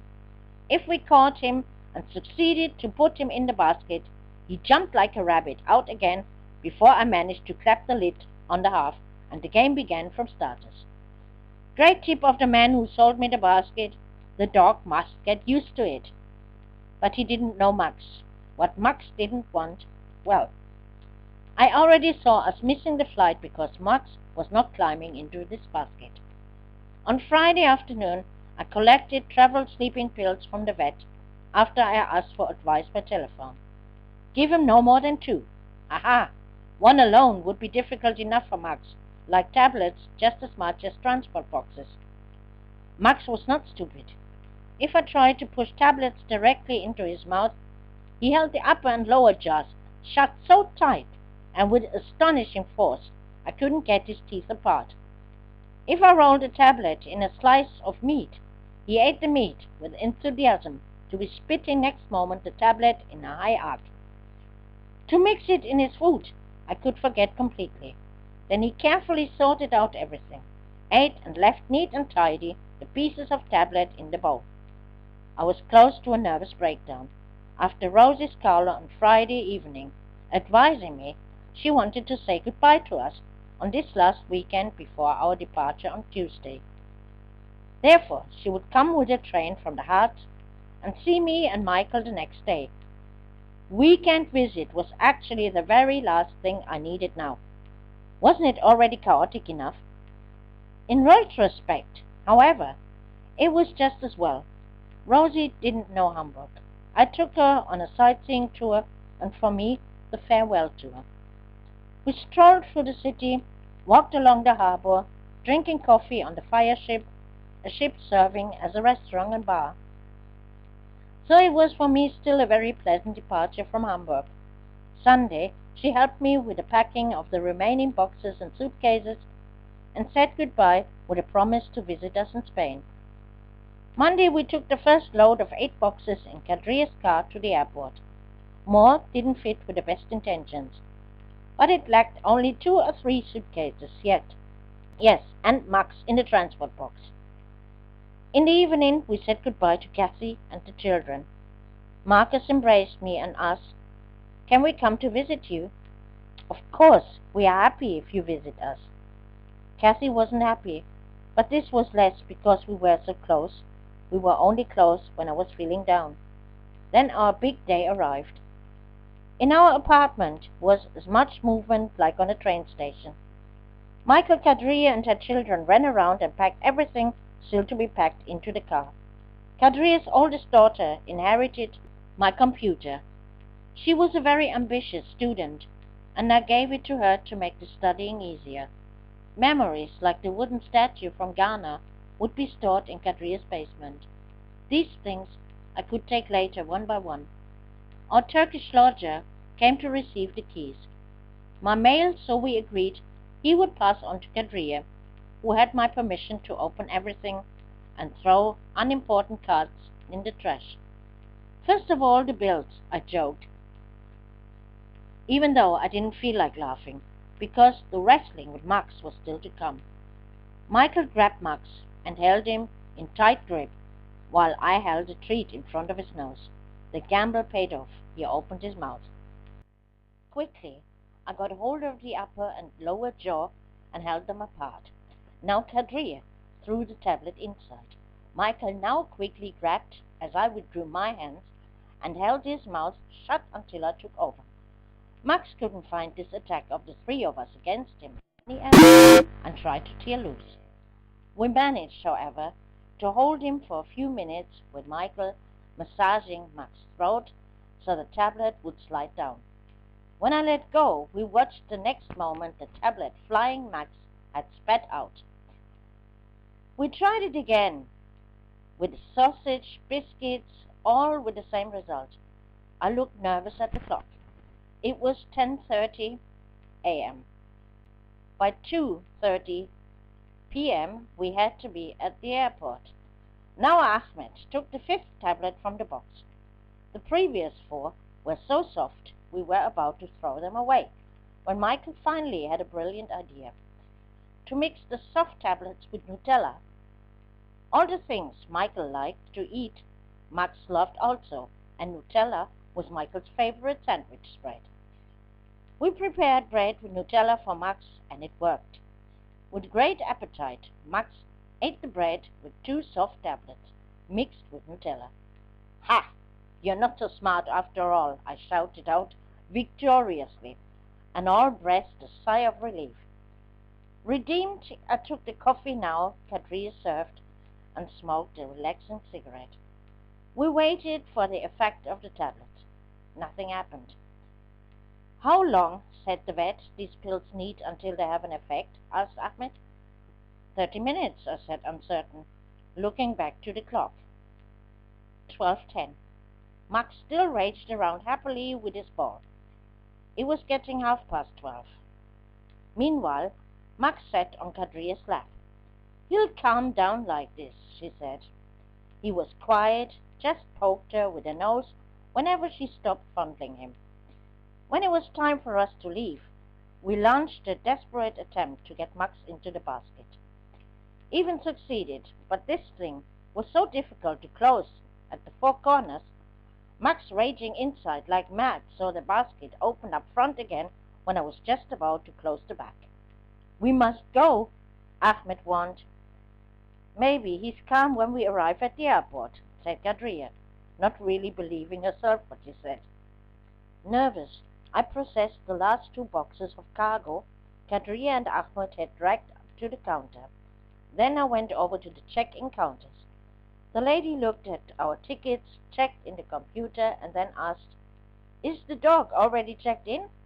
No, I hissed. But you have to do this now. The dog still has to pass the X-ray control. He has to pass what? The woman repeated the sentence. I turned around and saw Ahmed tamper with the basket.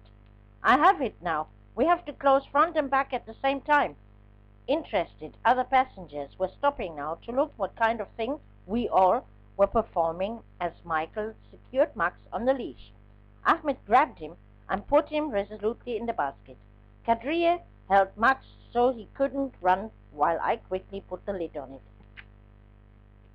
And Michael sat on top of the box when finally Ahmed and Kadria screwed tight front and back at the same time. Around us quite a large crowd gathered now, wanting to pursue all of the drama as four people were struggling with a small dog to secure him in the transport cage. Michael was just about to open the front door of the box when 6 hands at the same time prevented it. Are you crazy? I hissed at him. The leash must come off yet. Nothing must. The leash stays put where it is. If you open that grid, our flight is gone before we catch Max. Ah yes, the flight. Quickly, I rushed with Max, rummaging and rioting terribly in the transport basket for the assembly line where dogs were X-rayed. What for? Were they getting drug tested? Next, I watched as Max was rumbling away on the assembly line. Kadria cried as we hugged goodbye. For me, the farewell wasn't all too easy neither. because this Turkish family wasn't only the best neighborhood I ever had, no, they were true friends, grown close to my heart. We sat among all the tourists who took advantage of the low season because the flights were cheaper. We had to deal with it now. What do you think? Is Max sleeping now? Oh, please, let's rather not think about it. Come, let us play the game with the Spanish vocabulary, I answered Michael. For him, this was one big adventure, yet. Michael, I want you to understand, this is no vacation. I will have to work hard to build the store, but I wish we can do this together. There will be enough you can help me with. That way, we can also spend much time together. You will go to school, and when you come back to the store at noon, we can eat together, and then you do your homework there also. Our main life focus is in the store. I want to build something here, but not for me. This is for you and your future. Do you understand what I mean? It was not the first time I explained this to Michael, and I hoped he really understood it meant his future. The arrival in Malaga made me feel like coming home. Initially, I lit a cigarette at the case conveyor. Here was, as officially in all airports, banned to smoke, but the Spaniard didn't give a damn about it. The only one taking it serious were in this case the oh-so-accurate Germans. One of them promptly accosted me, pointing out smoking was prohibited. I turned to the German, looked him up and down, and then replied, "For you tourists, perhaps. If you don't like it, then go fly back to Germany. There you can make rules, but not here." Oh, this did me very well. With these 3 sentences, I freed myself from all German crap. "Mama, where do we have to pick up Max?" I had not the slightest idea. Let's first take the suitcases and boxes off the line. We were extremely busy with our suitcases and cartons, and already in the process to fill up the 3rd suitcase trolley when Michael suddenly raced after the suitcase conveyor belt. Max had, as I suspected, already rumbled past us for a few rounds without us noticing it. Hearty Michael grabbed the transport box from the belt and was on the point to open it because Max was still as rowdy as before and apparently determined to bite through the gate. "Leave him in there, for Christ's sake," I screamed to Michael. "I don't have no use for Max here, and now neither desire to wipe the floor when Max pees, and this he will do." I had absolutely no idea how I should carry the whole mess to the car, which I pre-ordered already. Some of our boxes were still going round in circles with a belt. This was the first severe test I was lodged to. No one was here to pick us up and help. Paco was still working. Chris still didn't want to know anything about me.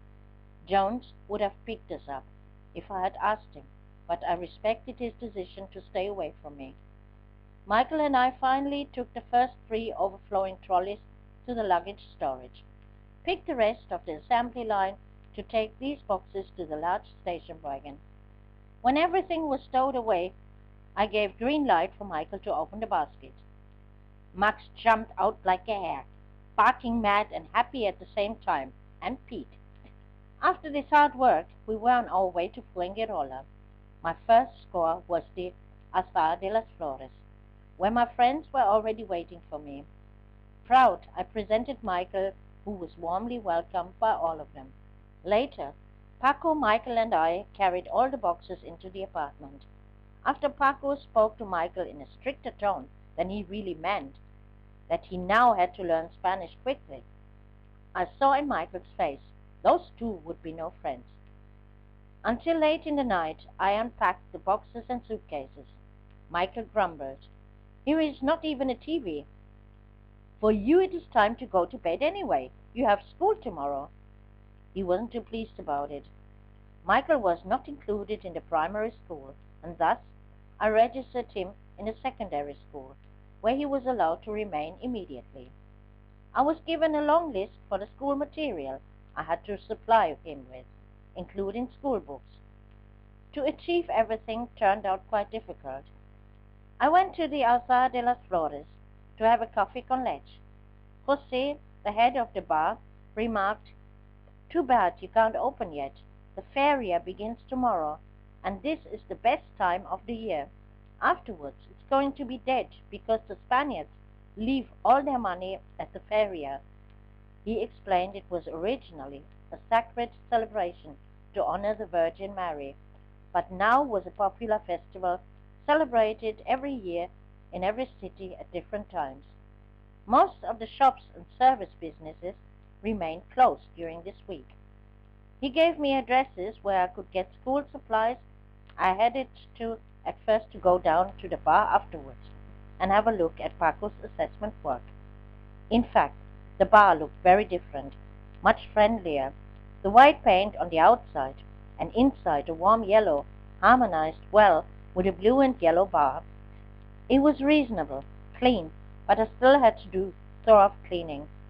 After I bought the cleaning material in the shop next door, I already had to get to school, picking up Michael after his first day, and learn how it was.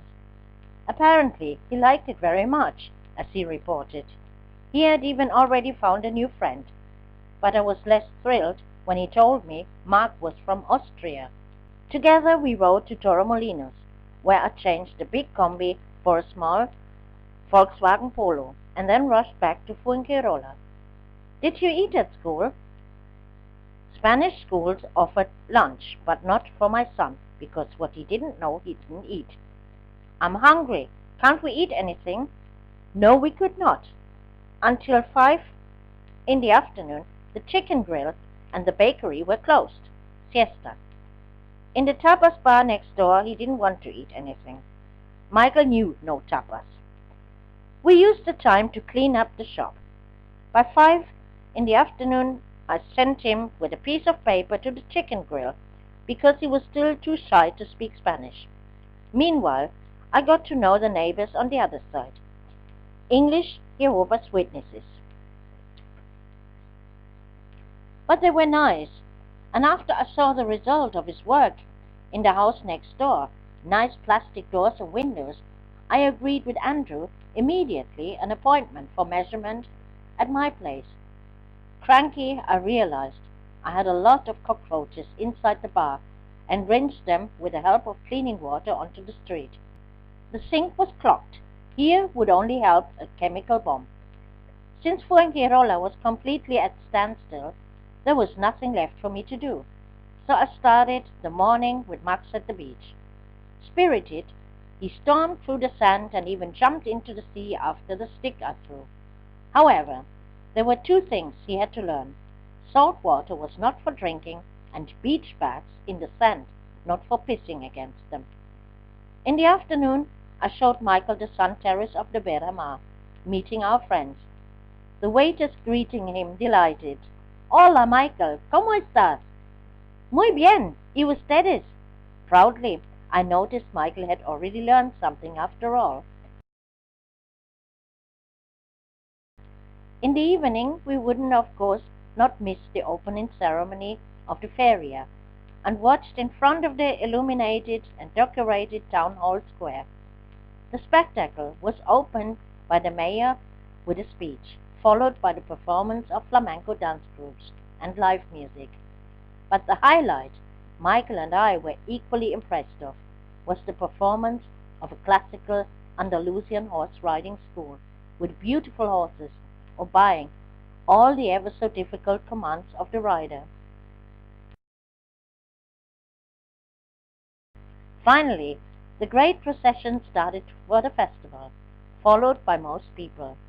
Many horse-drawn carriages with men sitting upright and proud in their preferred Andalusian costumes. Next to them, women in beautiful traditional clothes, between riders and marching bands in direction to the fairground on the other side of town. We also followed and strolled about the festival park, where Michael, of course, not simply passed the carousels. We tried Spanish specialities while we listened to live music, passed discos, and finally arrived at the tent where the big baile occurred. Michael was totally finished and the night over. Jones and I had a pretty violent dispute over the phone about my car. He yelled at me.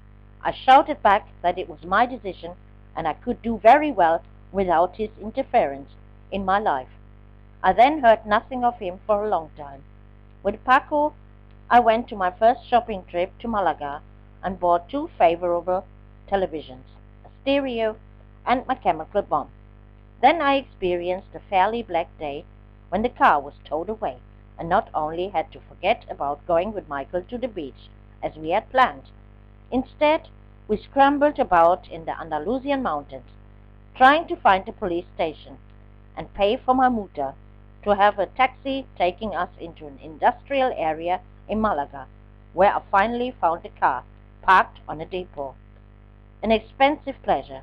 At night I went for a walk with Max to ease my anger, but ended up in an unlit road, and in abundance angry dogs followed us almost to the doorstep. As I was pretty sure they were after Max and not me, I let him off the leash, but this faithful little dog didn't run off, but waited for me. How I managed to run up to our apartment, I could not remember later. I staggered into the stairwell with Max, struggling for breath. My knees were shaking. I was soaking wet from sweat. Exhausted, I let myself down on the stairs. Max sat in front of me looking at me confused. "You stupid little dog, risking your life, waiting for me," I told him, and firmly pressed him against me. The next days were simply frustrating.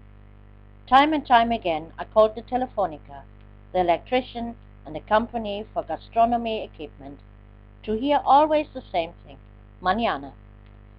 Mañana literally translated tomorrow, but for the Spaniards can mean anything: tomorrow, next week, next month. So I accepted the invitation of Mark's mother, Michael's new Austrian friend.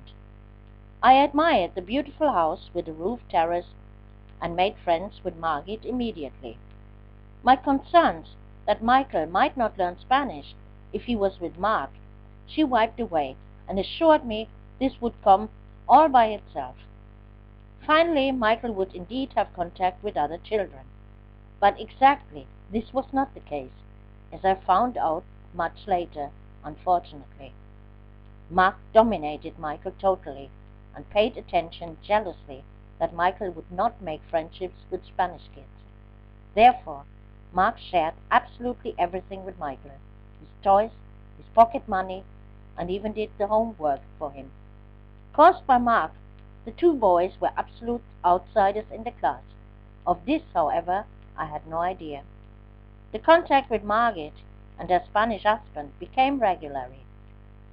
Joaquin was very strict with Mark and seemed to realize the situation a little. It was him who ordered the 2 boys to study Spanish and practiced with them grammar and vocabulary. For me it was a bit of relief to have Michael off my hand, because things didn't run smooth like I imagined. I couldn't use Michael in the store, at least for now. Eventually arrived the men of the company for catering equipment, measuring, calculating, then offering me a full installation, including cooling and lighting, for a proud amount of 20,000 euro. I thanked him, but rejected, for all my possessions were 32,000 euro, without me earning a single cent up to now, only having expenses. Despite my rejection, the head of the company was flirting openly with me. Irritated, I looked at the glittering wedding ring on his finger, but as I soon found out, this was normal for the Spanish. I was grateful to this man. Instead of being angry for not closing the business with me, he gave me an address in the industrial area of Fuengirola, where I could buy second-hand catering equipment and all other articles I needed. However, they would be opened again when the feria was over. Slowly I began to curse the feria. Even Jerry's shop was closed, but I found Robert there. Only now I realized how handsome he was and well built. Pleased to see me again, he invited me spontaneously to go out with him the same evening. It was a very amusing evening, with a dinner in a restaurant at the beach and later he invited me to visit several clubs with him. We rode all the way up to Benalmádena. My attempt to question him about Chris I could forget.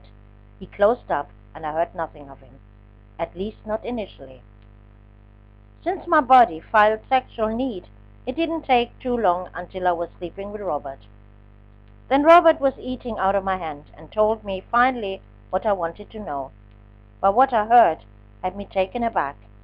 When I met Chris, he was already involved with a Moroccan girl and had only maintained contact with me because he assumed wrongly I possessed much money. By the phone calls, which became very confidential, he realized pretty soon I was scratching up my money to open up the bar. Thus he had extinguished his interest. It fueled my hunting instinct even more, and I would not leave it in no way remaining at that. When the farrier terminated, everything was running virtually by itself. In the trade shop for used restaurant equipment, I bought everything I needed, practical for a good bargain.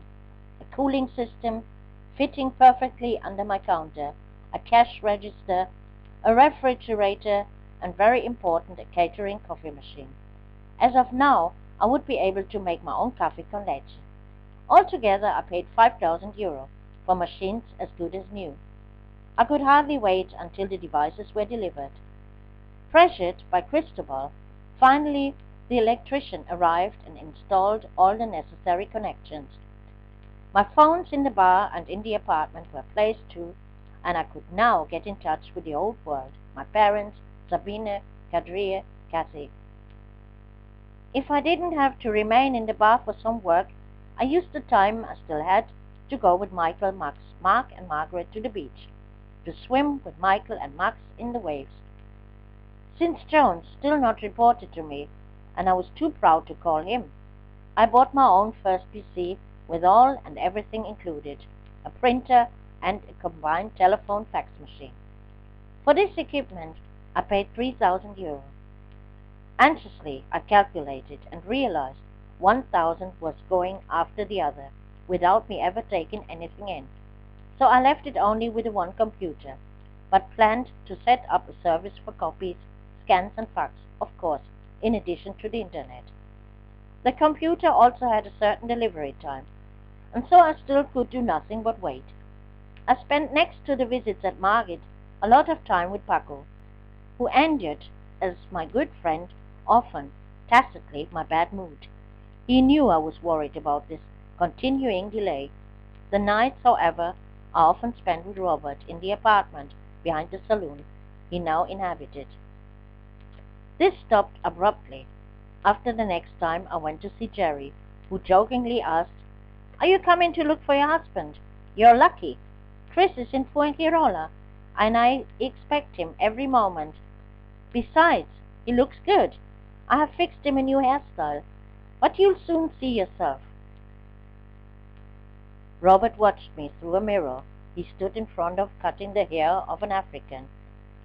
Jerry didn't know about Robert and me. Nobody knew anything. Jerry offered me a coffee, and we talked about taxes, insurance, and all the costs still coming at me. Clear was, however, it was still cheaper here than in Germany. The door opened and Chris walked into the store. His unusually long black hair, smoothed with relaxer, hung loosely over his shoulder. He looked impressive with the bright light summer suit he wore. Seeing me, he remained rooted to the spot initially, standing in the door and throwing a dirty look to Jerry, remarking, "Oh, look, your husband has arrived." Chris didn't seem to like at all to find me here, for he prevailed at me, "Do you think this here is the right place for you?" Whereupon Jerry remarked, "What problems you two have, I don't know, and it's none of my business, but Rita is a welcome guest here." First off, Chris ignored me until further notice, and disappeared with a man in his company to the back room. I was already in the process to leave, as Chris called me back to ask me to light for a cigarette. I held the lighter to his cigarette, and he grabbed my hand and held it looking deep into my eyes. It crackled between us. I could clearly feel it. Nevertheless, I left the saloon. The following days, I had no time to spend thoughts about Chris and Robert, for now it was getting serious. My gastro equipment was delivered, connected, and I received instructions how to handle the cooling system and the coffee machine. The same day, the brewery supplied beer, tables, chairs, mirrors for the wall, and glasses. The bar was beginning to take shape and turned lovely. A wine supplier advised me about wine, sparkling wine, and juices. Coffee was also delivered. Only with the Coca-Cola vendor I had a dispute, because he had promised a bottle fridge, and now it was not available, so I threatened to conclude a contract with Pepsi. This the supplier tried to avoid, of course, and offered to take over the costs for the cooling system. I was supplied with glasses, coasters, bottle openers, and pictures for the wall. My bar was almost set up, and even decorated with mirrors and pictures. The simple metal tables and chairs I decorated with tasteful blue tablecloths and seat cushions. On the tables I put little nice decorative candle holders. The bar was already much different to the surrounding bars, all very dirty and primitive. Only the windows and the new door were missing, and then I could hold my opening party. For this planned party I still needed several things, and I intended to buy them in the metro, the wholesale market for entrepreneurs with business license. Michael and I spent practically the whole day in this oversized shop where everything was available one could possibly imagine. I loaded 2 trolleys full because soon I would not have the car anymore. Crates of different whiskey, cognac, sweet and sour liqueurs, fruit and creamy liqueurs, mixed drinks, cocktail glasses, whiskey glasses, highball glasses, boxes of well-decorated coffee cups and saucers, small and large savory snacks and nuts. The Spaniards love nuts with their beer. In kilo bags. Olives in huge glasses, biscuits in kilo bags, decorative glass ashtrays, candy and chocolate for women and children on the opening day. Deep frozen food for snacks I would prepare in the oven. Finally, we pushed 3 large carts to the checkout. The subsequent bill drove sweat beads on my forehead. €3,000. Worse, however, was the attempt to fit everything inside the polo. Michael and I pushed and squeezed, replaced it only to load off and pack everything new again, and I began to despair.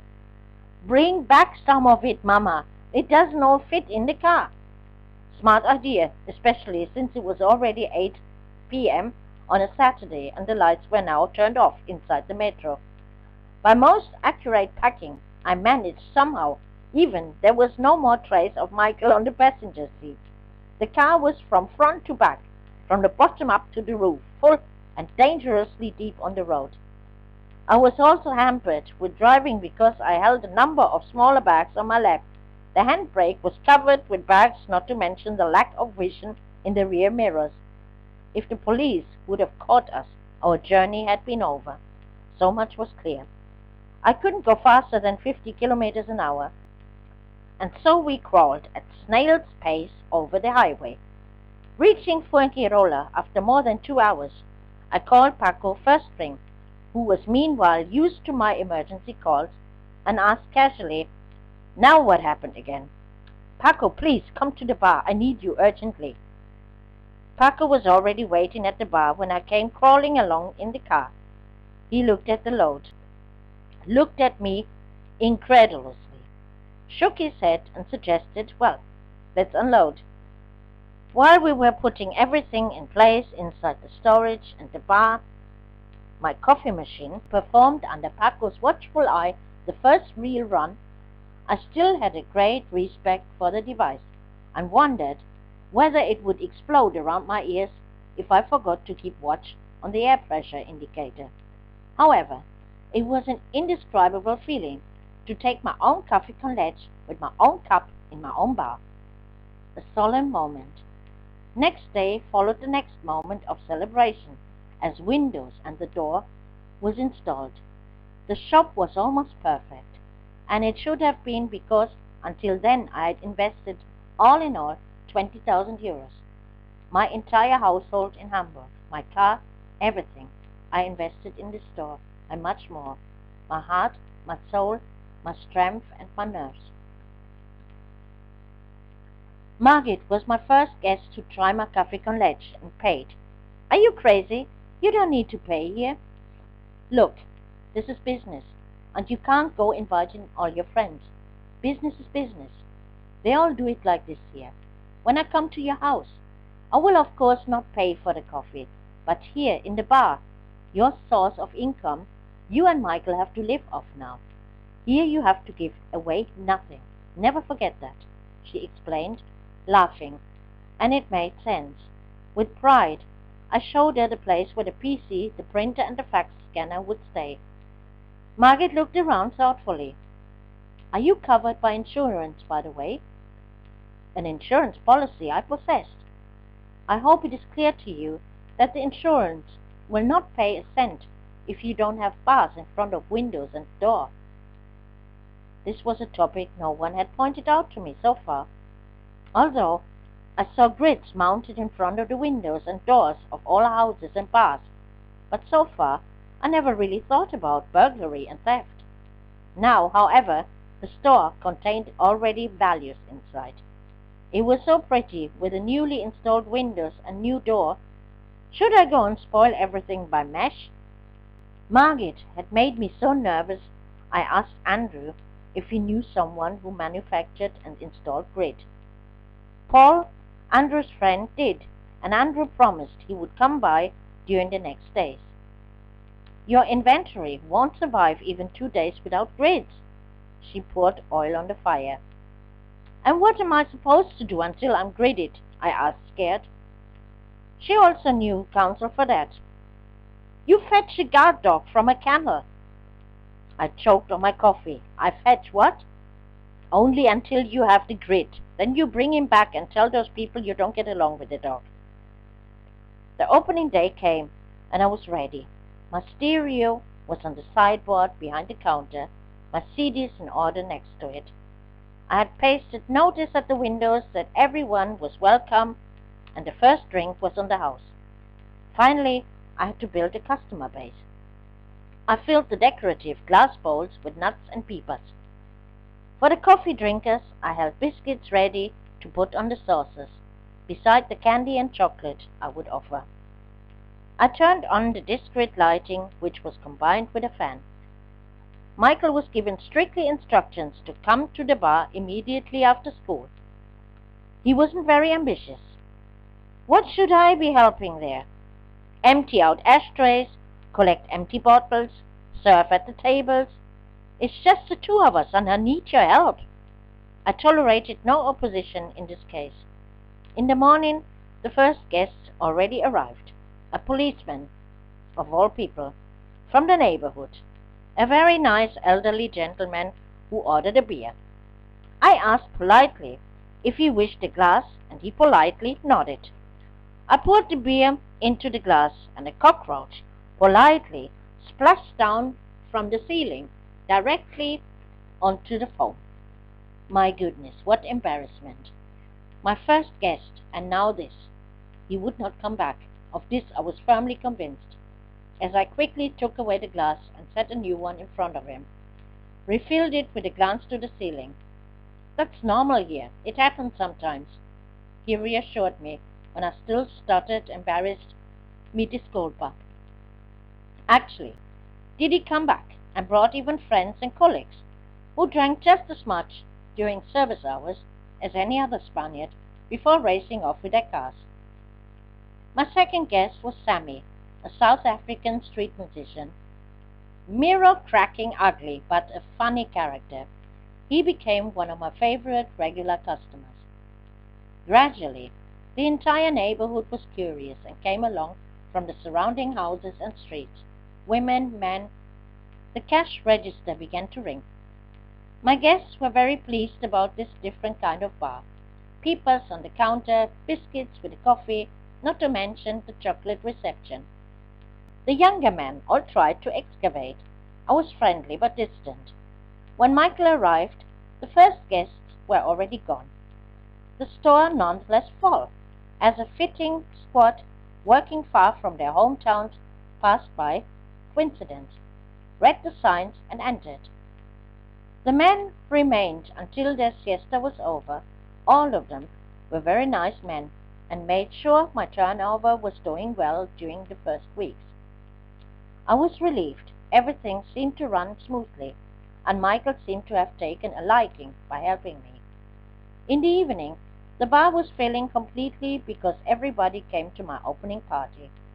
Juan, Pepe, Paco, Marina, Andrew and his wife, the entire Jehovah force with women and children appearing pretty noble. In addition, there were many other guests I didn't know until then. I was especially happy about some of the staff from the Vera Mar. It was getting actually difficult now for Michael and me alone, serving all the guests and wash glasses.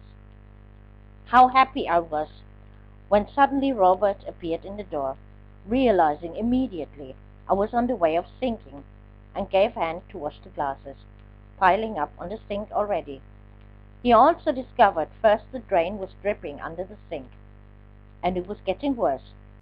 "Rita, the water doesn't run off," he called to me. "Michael, go to the locksmith shop in our neighborhood and buy a chemical bomb." "Now? It's not open anymore." I looked at the clock. 11 p.m. This party could go for hours, and I needed the turnover, urgent. I called the locksmith shop and had confirmed they actually were still open because they were busy with something. I gave Michael money and a note describing what I needed. We already stood with our ankles in the water behind the bar. Luckily, the water ran only up to the counter, but I was afraid of my electrical connections for the refrigerating equipment. If the water still rose higher, I would have a short circuit. The guests felt comfortable, amused, talking excitedly, and even danced. At the bar, they were tightly pressed together like sardines in a can. Impossible wiping the water with a scrubbing brush between their legs now. After about half an hour, Michael came back, breathless and sweating. He ran, but when I saw what he held in his hand, I almost fainted. A can of car paint. "I forgot I had your note with me and didn't know how to explain what I need, so I just pointed at anything," was his excuse. I could have shot Michael to the moon at this moment. In desperation, I called a taxi. The driver brought me against the taxi fare, of course, what I needed. After all, this shortly afterwards ended the party, for when I tipped the chemical bomb in the runoff, it spread out a bestial stench that nearly triggered a mass vomiting. Some guests I never saw again, others came and stayed. For them it was just a funny story, which was happily told again and again. The turnover of the evening, however, was great, and I was happy. If it goes on like this every day, I have made it. Once again, Andrew helped me out of my misery. A befriended plumber came immediately and found out the entire drain pipe was clogged by a mixture of old cooking oil and cockroaches. Luckily, he immediately set to work, and within a day a new pipe was laid to the toilet. I maintained the business by washing dishes in buckets. While I cleaned the store, I remembered the day before, and Paco, who had left rather early after Robert arrived.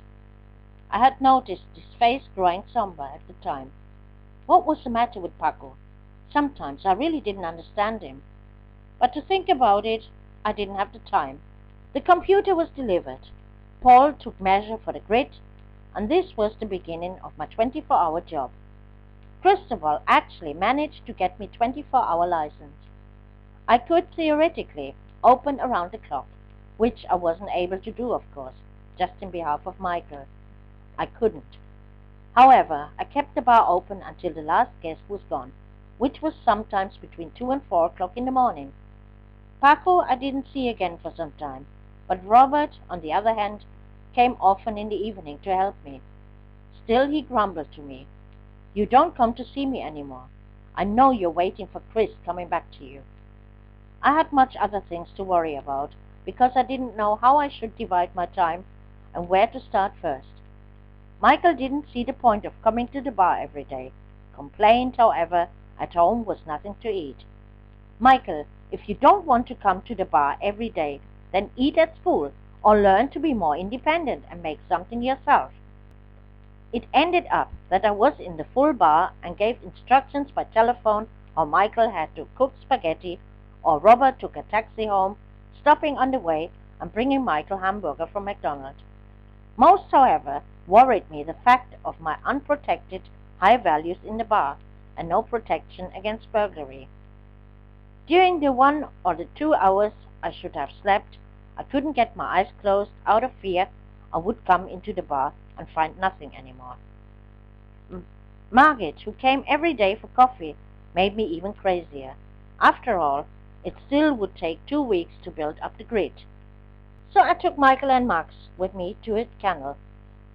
What I saw there gripped my heart. Mass stray dogs in filthy, crowded kennels. I knew why I didn't want to come here and realized I would never be able to take a dog from here and bring it back again to this misery. A voluntary worker from the animal shelter asked if she could help me with a side glance to Max. Apparently, she understood we wanted to deliver Max here. I'm looking for a guard dog, if possible a German Shepherd dog.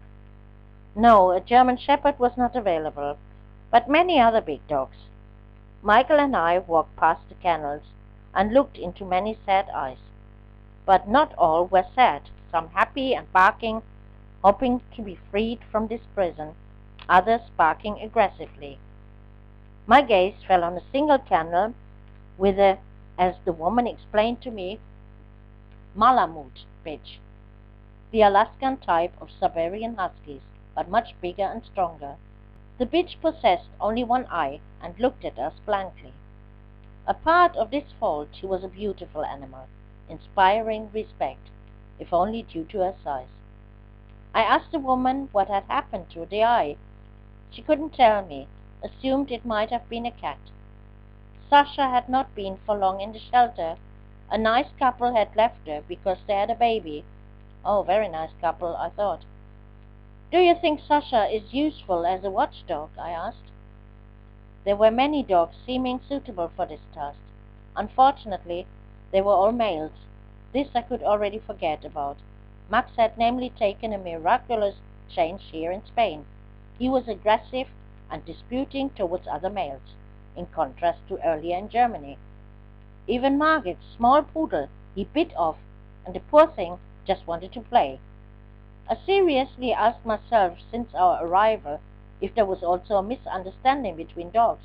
Maybe the dogs barked in Spanish here, and Max didn't understand it. Yes, if Sasha had acclimated, she would certainly be a good guard dog, the woman explained, and took Sasha out of the kennel. Standing in front of us, she appeared even bigger and more compact, the size of a lion. Max carefully stretched his nose forward, more he didn't dare. Sasha still seemed quite expression and emotionless, but came up to me and allowed me to fondle her. I loved dogs since I could think. I never feared them, except those fighting machines like pit bulls and mastiffs, Rottweilers, and God knows how these were named. But those in my eyes were no dogs but killer machines, or time bombs. At my request, the woman put a metal leash and a choke collar on Sasha, and we took her for a small walk. I wanted to test out how well she obeyed. She did amazingly well and walked beside me, stopped when I stopped, and allowed Max approaching her. But a playmate for Max she certainly wasn't, at least not here and now. Without the slightest knowledge about Malamutes, I took her. With this dog, a burglar would think twice about breaking into my bar. The woman warned me I should by no means leave her run without a leash during the first days, and to give her food separated from Max. Sasha lay down like naturally in the back seat of the car and fell asleep. First we presented her to Margit, who exclaimed frightened, "What on earth is that? This is my guard dog." Sasha did not, in contrast to other dogs, sniff around anywhere.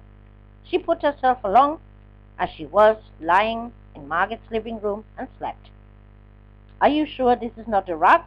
Margaret joked. After coffee, we took children and dogs to the beach in the vicinity of the Castillo, where it was less busy. I noticed on the road people making a big circle around us. Triumphantly, I looked over to Margaret, who still cackled about this horse, as she called it, amused. On the beach, Max, spirited as ever, raged over the sand and jumped with Michael into the waves. Sasha now showed the first signs of life by covering us from top to bottom with sand, by pawing with all force in it like crazy. "Sasha, no," I said sternly. She stopped immediately, just to start again a little later. I led her to the sea, where she followed me until I stood up to my hips in the water. This was it. She was stubborn like a donkey and wouldn't move on. Well, water she didn't like. This day I kept the bar closed, and we accepted Margaret's dinner invitation with gratitude. When Margaret's husband came home, he was initially shocked at the sight of the huge animal lying on the tile floor and slept. The shock was even bigger when Margaret allowed herself to joke to tell him she had found Sasha in the street and took her home. "She lives with us now." Just before Joaquin exploded, she cleared it. Reassured, he looked at Sasha closer now. But Sasha was not interested in the least who had entered the apartment or who approached her. She simply let herself not be disturbed in her sleep. Joaquin roused and provoked her and gained only a disapproving glance with the one eye. "Guard dog!" Joaquin was lying next to Sasha on the floor and rolled with laughter. He made a second attempt to fake an attack, rose his hands as if he would beat her. Shouting loudly, "Attacker!" Sasha turned her back on him and slept on. After this demonstration, I took Michael and Max home first. "Can Sasha not stay here with us?" Michael had taken a liking to Sasha like me. "Sasha is our guard dog for the bar, and there she remains," I specified, not allowing any misunderstandings. However, I wanted to be alone with her a little to achieve a better understanding of her behavior. Such a dog like Sasha I didn't know at all until now. Neither she barked nor wagged her tail or other typical emotional movements she wouldn't show. Inside the bar, I gave her food and water she took as superior as anything else she did, slow and leisurely. She allowed me to hug and fondle her, apparently liked it. Once more I took her for a walk to the beach, for no doubt this huge animal needed a lot of exercise. I talked to her in order to get her used to my voice, gave her little commands like "sienta" or "ven aquí." She obeyed without hesitation. Expressionless, she stood in front of me when I said goodbye to her to leave her behind in the bar. Similarly, she received me and Max blankly the next day. Slow and sublime, almost arrogant, she approached us, let me fondle her, and I greeted her with a deliberately pleased voice. "Hello, Sasha. How you feel today?" This was much in displeasure by jealous Max. When I filled food in her bowl and Max, greedy as he was, went for it, she finally did show similarity to other dogs. She let out a deep, dark growl, and Max immediately took flight. The rest of the day passed without any incidents, except now I had to climb over the sleeping Sasha if I had to walk around in the bar. Who immediately put in his reverse gear upon entering was Robert when Sasha got up to stretch her limbs. It cost me quite a bit of persuasion to bring Robert back in again. Robert was naturally afraid of dogs and also avoided Max, but Sasha was far too much for him. He sat stiffly on his stool and didn't move an inch. I put a coffee in front of him, took one myself, sat down on the inside of the bar and started, not for the first time, to speak with him about my concerns. Since the opening, the turnover was very good. The bar filled, but the revenues didn't cover my costs. The PC turned out to be a completely wrong investment, which was only used by me and Michael, but apart from Sammy, who regularly checked his emails, and a young girl taking advantage of the internet or paper who used my fax and copy machines from time to time, neither the PC nor the fax brought anything.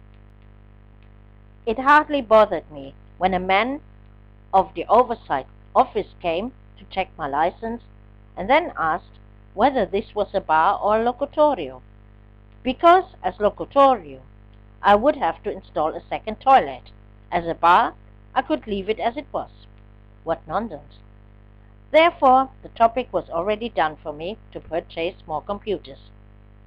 I came to a monthly basic cost of €1,480, which I couldn't cover with a bar. Rent, electricity, water, telephone, gas and insurance, the costs for the bar, for the apartment, without having earned a cent for life. I still possessed almost €12,000, but how quickly would these reserves be depleted? About the money I didn't tell Robert, of course, but about the fear of my existence. Robert assumed, after listening to everything, Rita, you can make it. The shop has the necessary power. You just need to survive the next 2 months financially. Between Feria and Christmas are dead pens, else cut everywhere. The Spaniards don't spend money during this time, because they have none. But Christmas you will make it. You can sweep up everything again. In addition, you need someone to help you. I'm working and cannot always be here, and Michael is still a child. I agree totally with what he said and suggested, what do you think if I reduce for these 2 dead months the opening time and get me a job for a few hours a day? I understand you're afraid not to survive financially, and I'm sorry I can't help you. But I know someone who can. And who is that supposed to be? Chris. Sasha showed me several times I could only control her because she, and if she wanted to. A male approached her she didn't like at all and decided to expel him, with me hanging at the other end of the leash. This bitch possessed such a potential force, not a grown man could have kept her. With iron energy, I managed to wrap myself together with rope around a lamppost, where I could grab her collar and choke her. Otherwise, I couldn't get her under control. Another time, it almost turned in a scandal when I picked up Michael from school. Max beside me without, and Sasha on the leash. Michael just left the school when a pit bull was about to attack Max.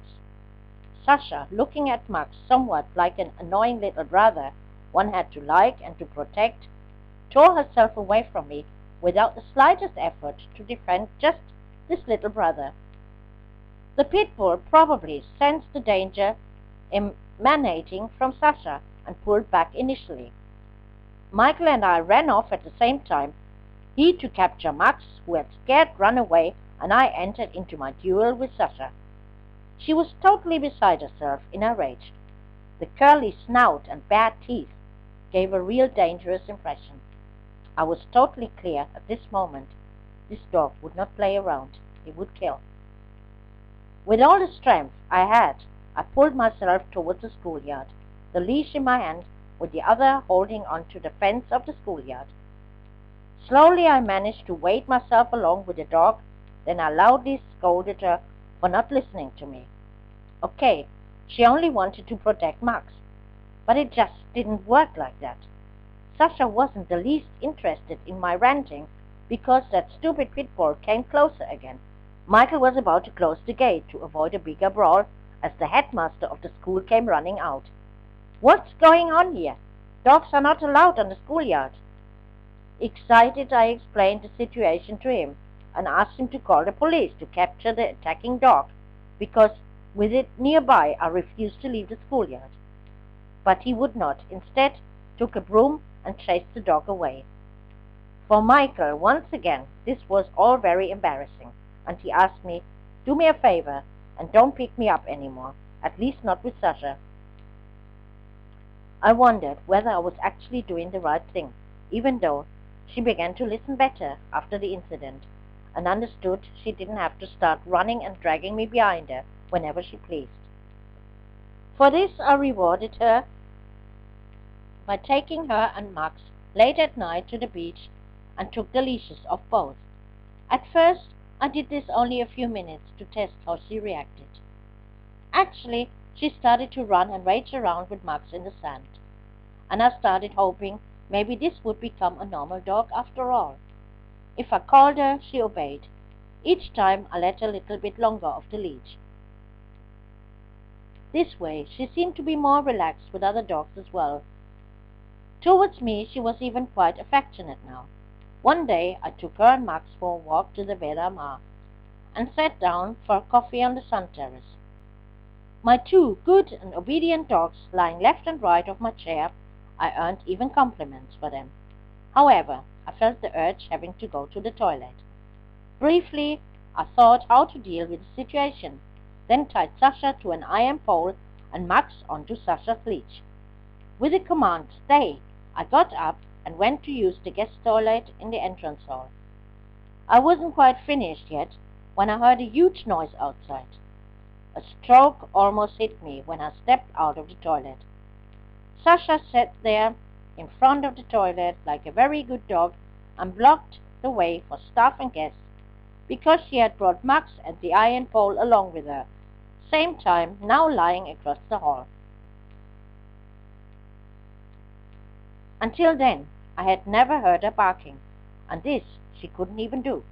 But when Michael and I heard her howling the first time, it went through our mark and bone.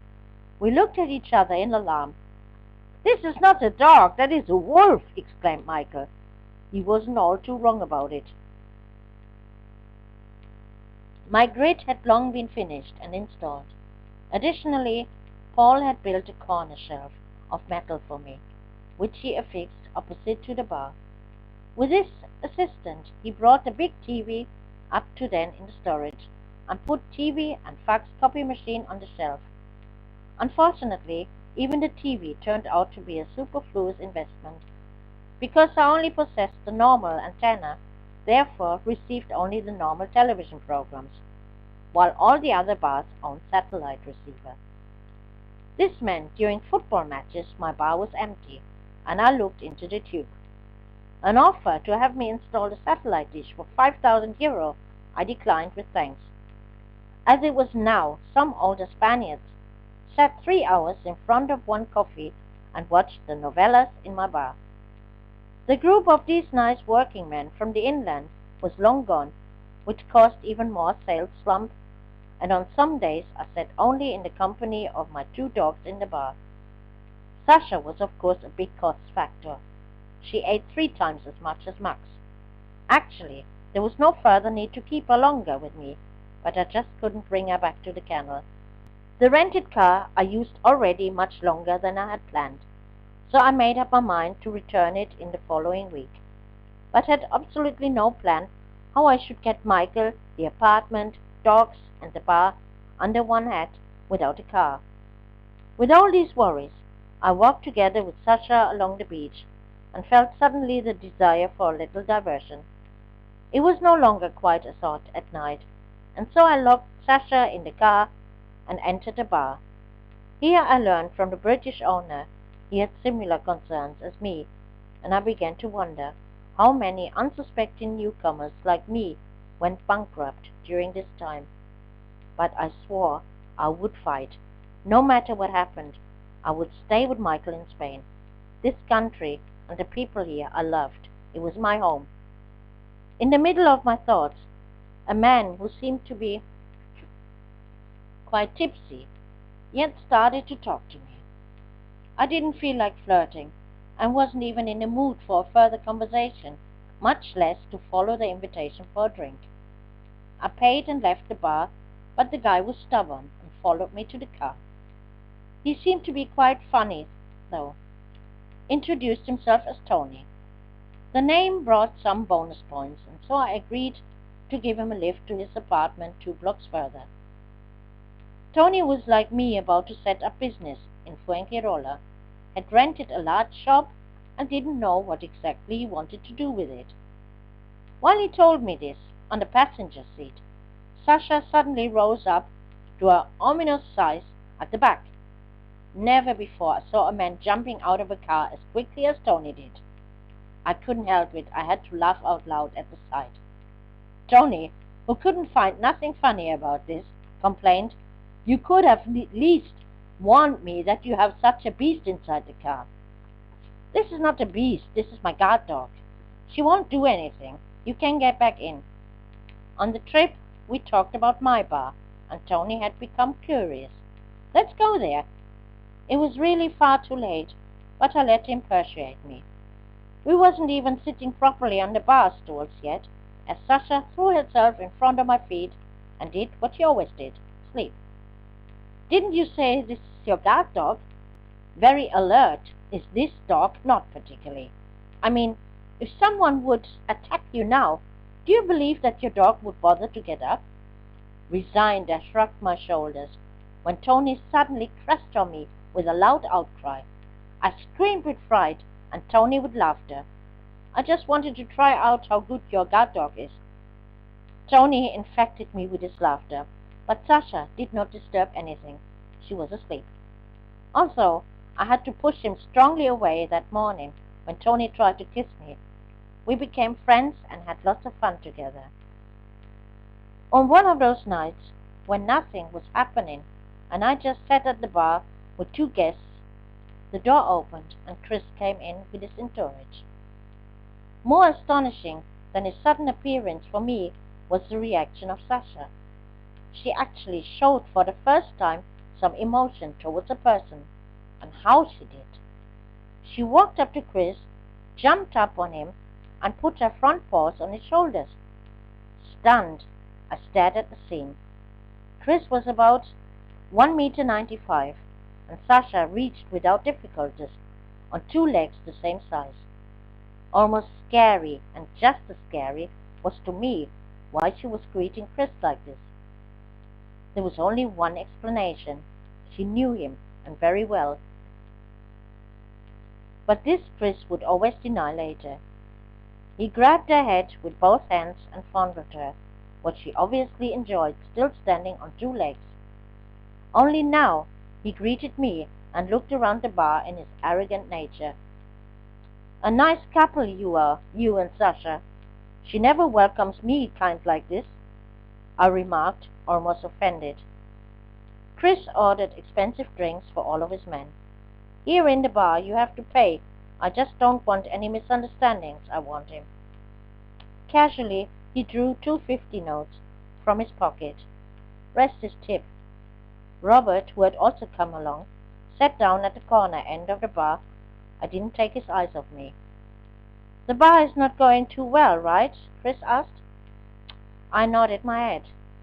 "Robert told me you want to work part-time. Maybe I have something for you. It's not a daily job. I need someone to choose clothes and fabric patterns for me. Do you believe you can do that?" "Why not?" "You would have to go to Santo Domingo." "Dominican Republic? And what about the bar?" "It would be for approximately 1 week. There is nothing going on here anyway. You might as well close it for a week. And what about Michael? He needs to go to school. I can't take him. You can think about it, and if you want, we will find a solution for Michael." He threw another round, paid me the same again, and it actually became a very pleasant evening.